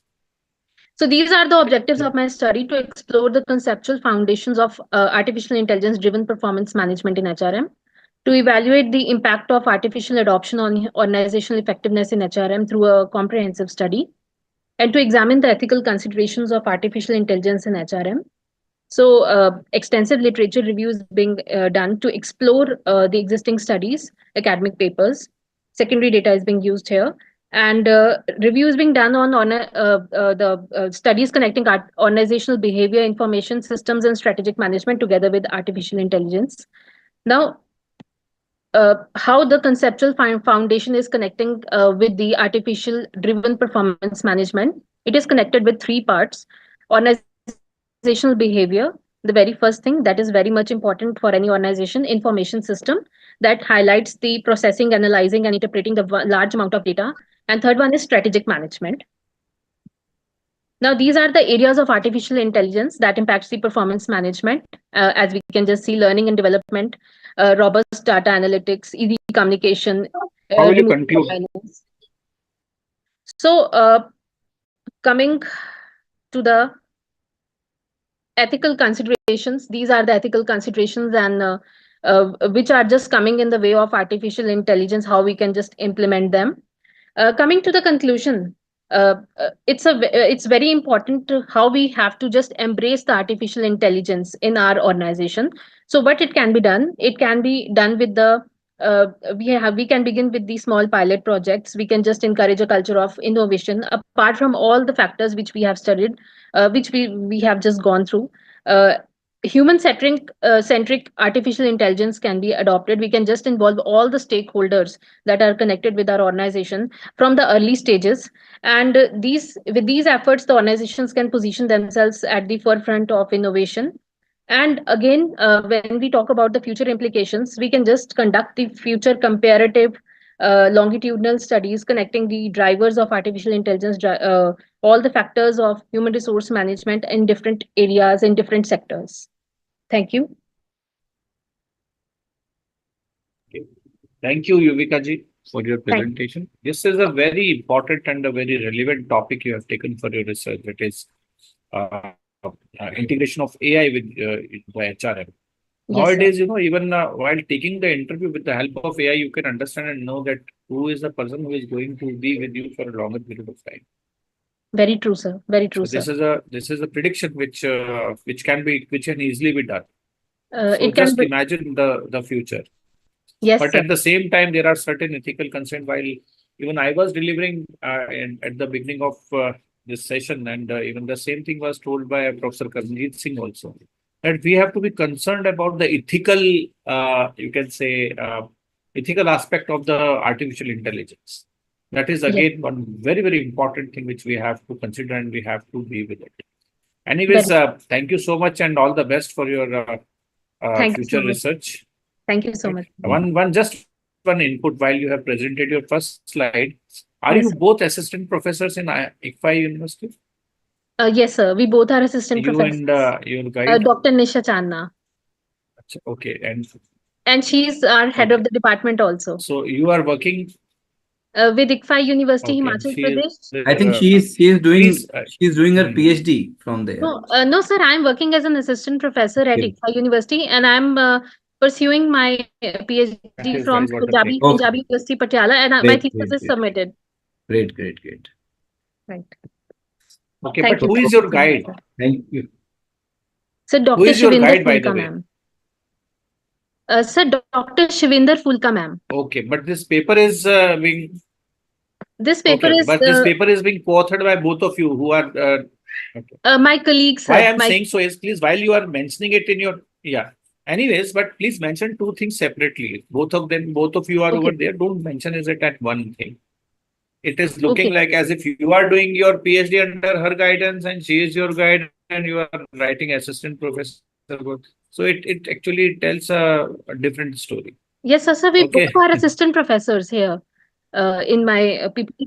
That is okay. Please mention it separately. That's what I am saying. She's Mention not it my separately guide. whenever She's not my you have guide. just mentioned in one time. Right, sir. Right, sir. Thank you That's so what much. it seems like. That's what the thing is. Okay. Thank you so much. Thank you so much, sir. Yes, Raviji. Any other participants remaining? Thank you so much, sir. Professor Pava, I think we have done all the presentations. If anybody is still left, they can write in the chat box or they can switch on the video. I will still invite. So I think we have done the presentations and all the presentations were, as usual, very, very, very nice, very, very wonderful. And please, before I invite Professor Pava for his final chairperson remarks, I request you all to please keep your video on so that we can take some screenshots. Professor Pava, sir, in a short, with your short note, please give your chairperson's remark. Short. Surely, it is indeed a pleasure for me to just be a part of this conference, and the presentations today were very much actually syncs with the theme of the conference itself, specifically those which were related to AI and the recent trends in commerce and management, which is the topic on which we have taken. We keep on doing conferences, particularly more recent, and I can just I can say vouch for one trend that every conference of Inspira is actually bringing the more and more recent things which are going on in the market. So if somebody wants to do a research, particularly on the recent trends, actually go through all the things of our conferences and can actually draw a timeline that how the trends have evolved in the last 4-5 years. That can easily be taken up with the help of the proceedings of the conferences. Really very good and excellent presentation by everyone.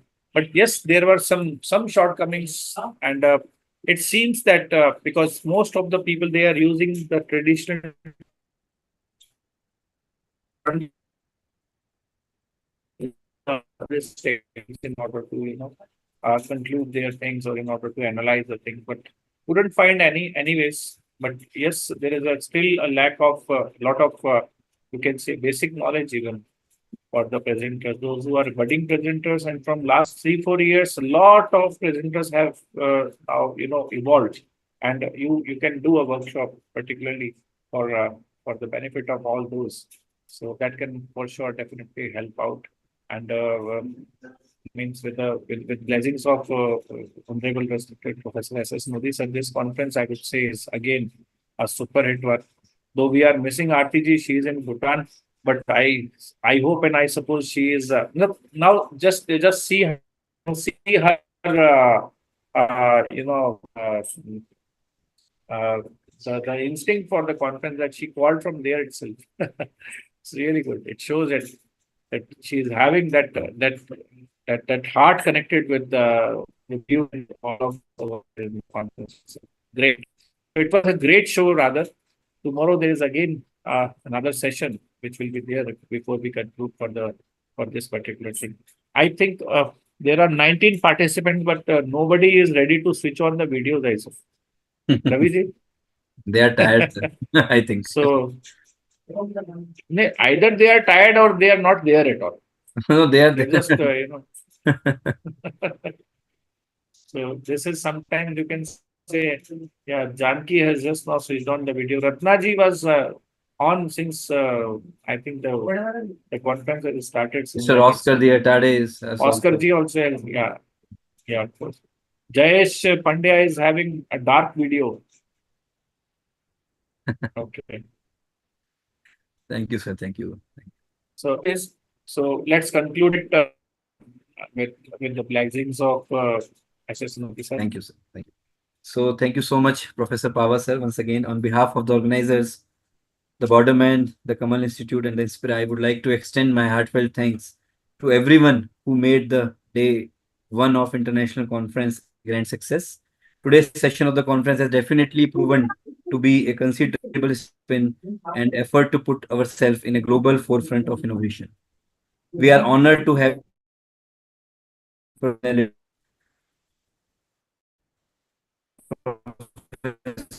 Karamji Singh have been a backbone of inspiration for us, and his presence has greatly encouraged us to do even better. So thank you, Professor Karamji, for gracing us with your esteemed presence.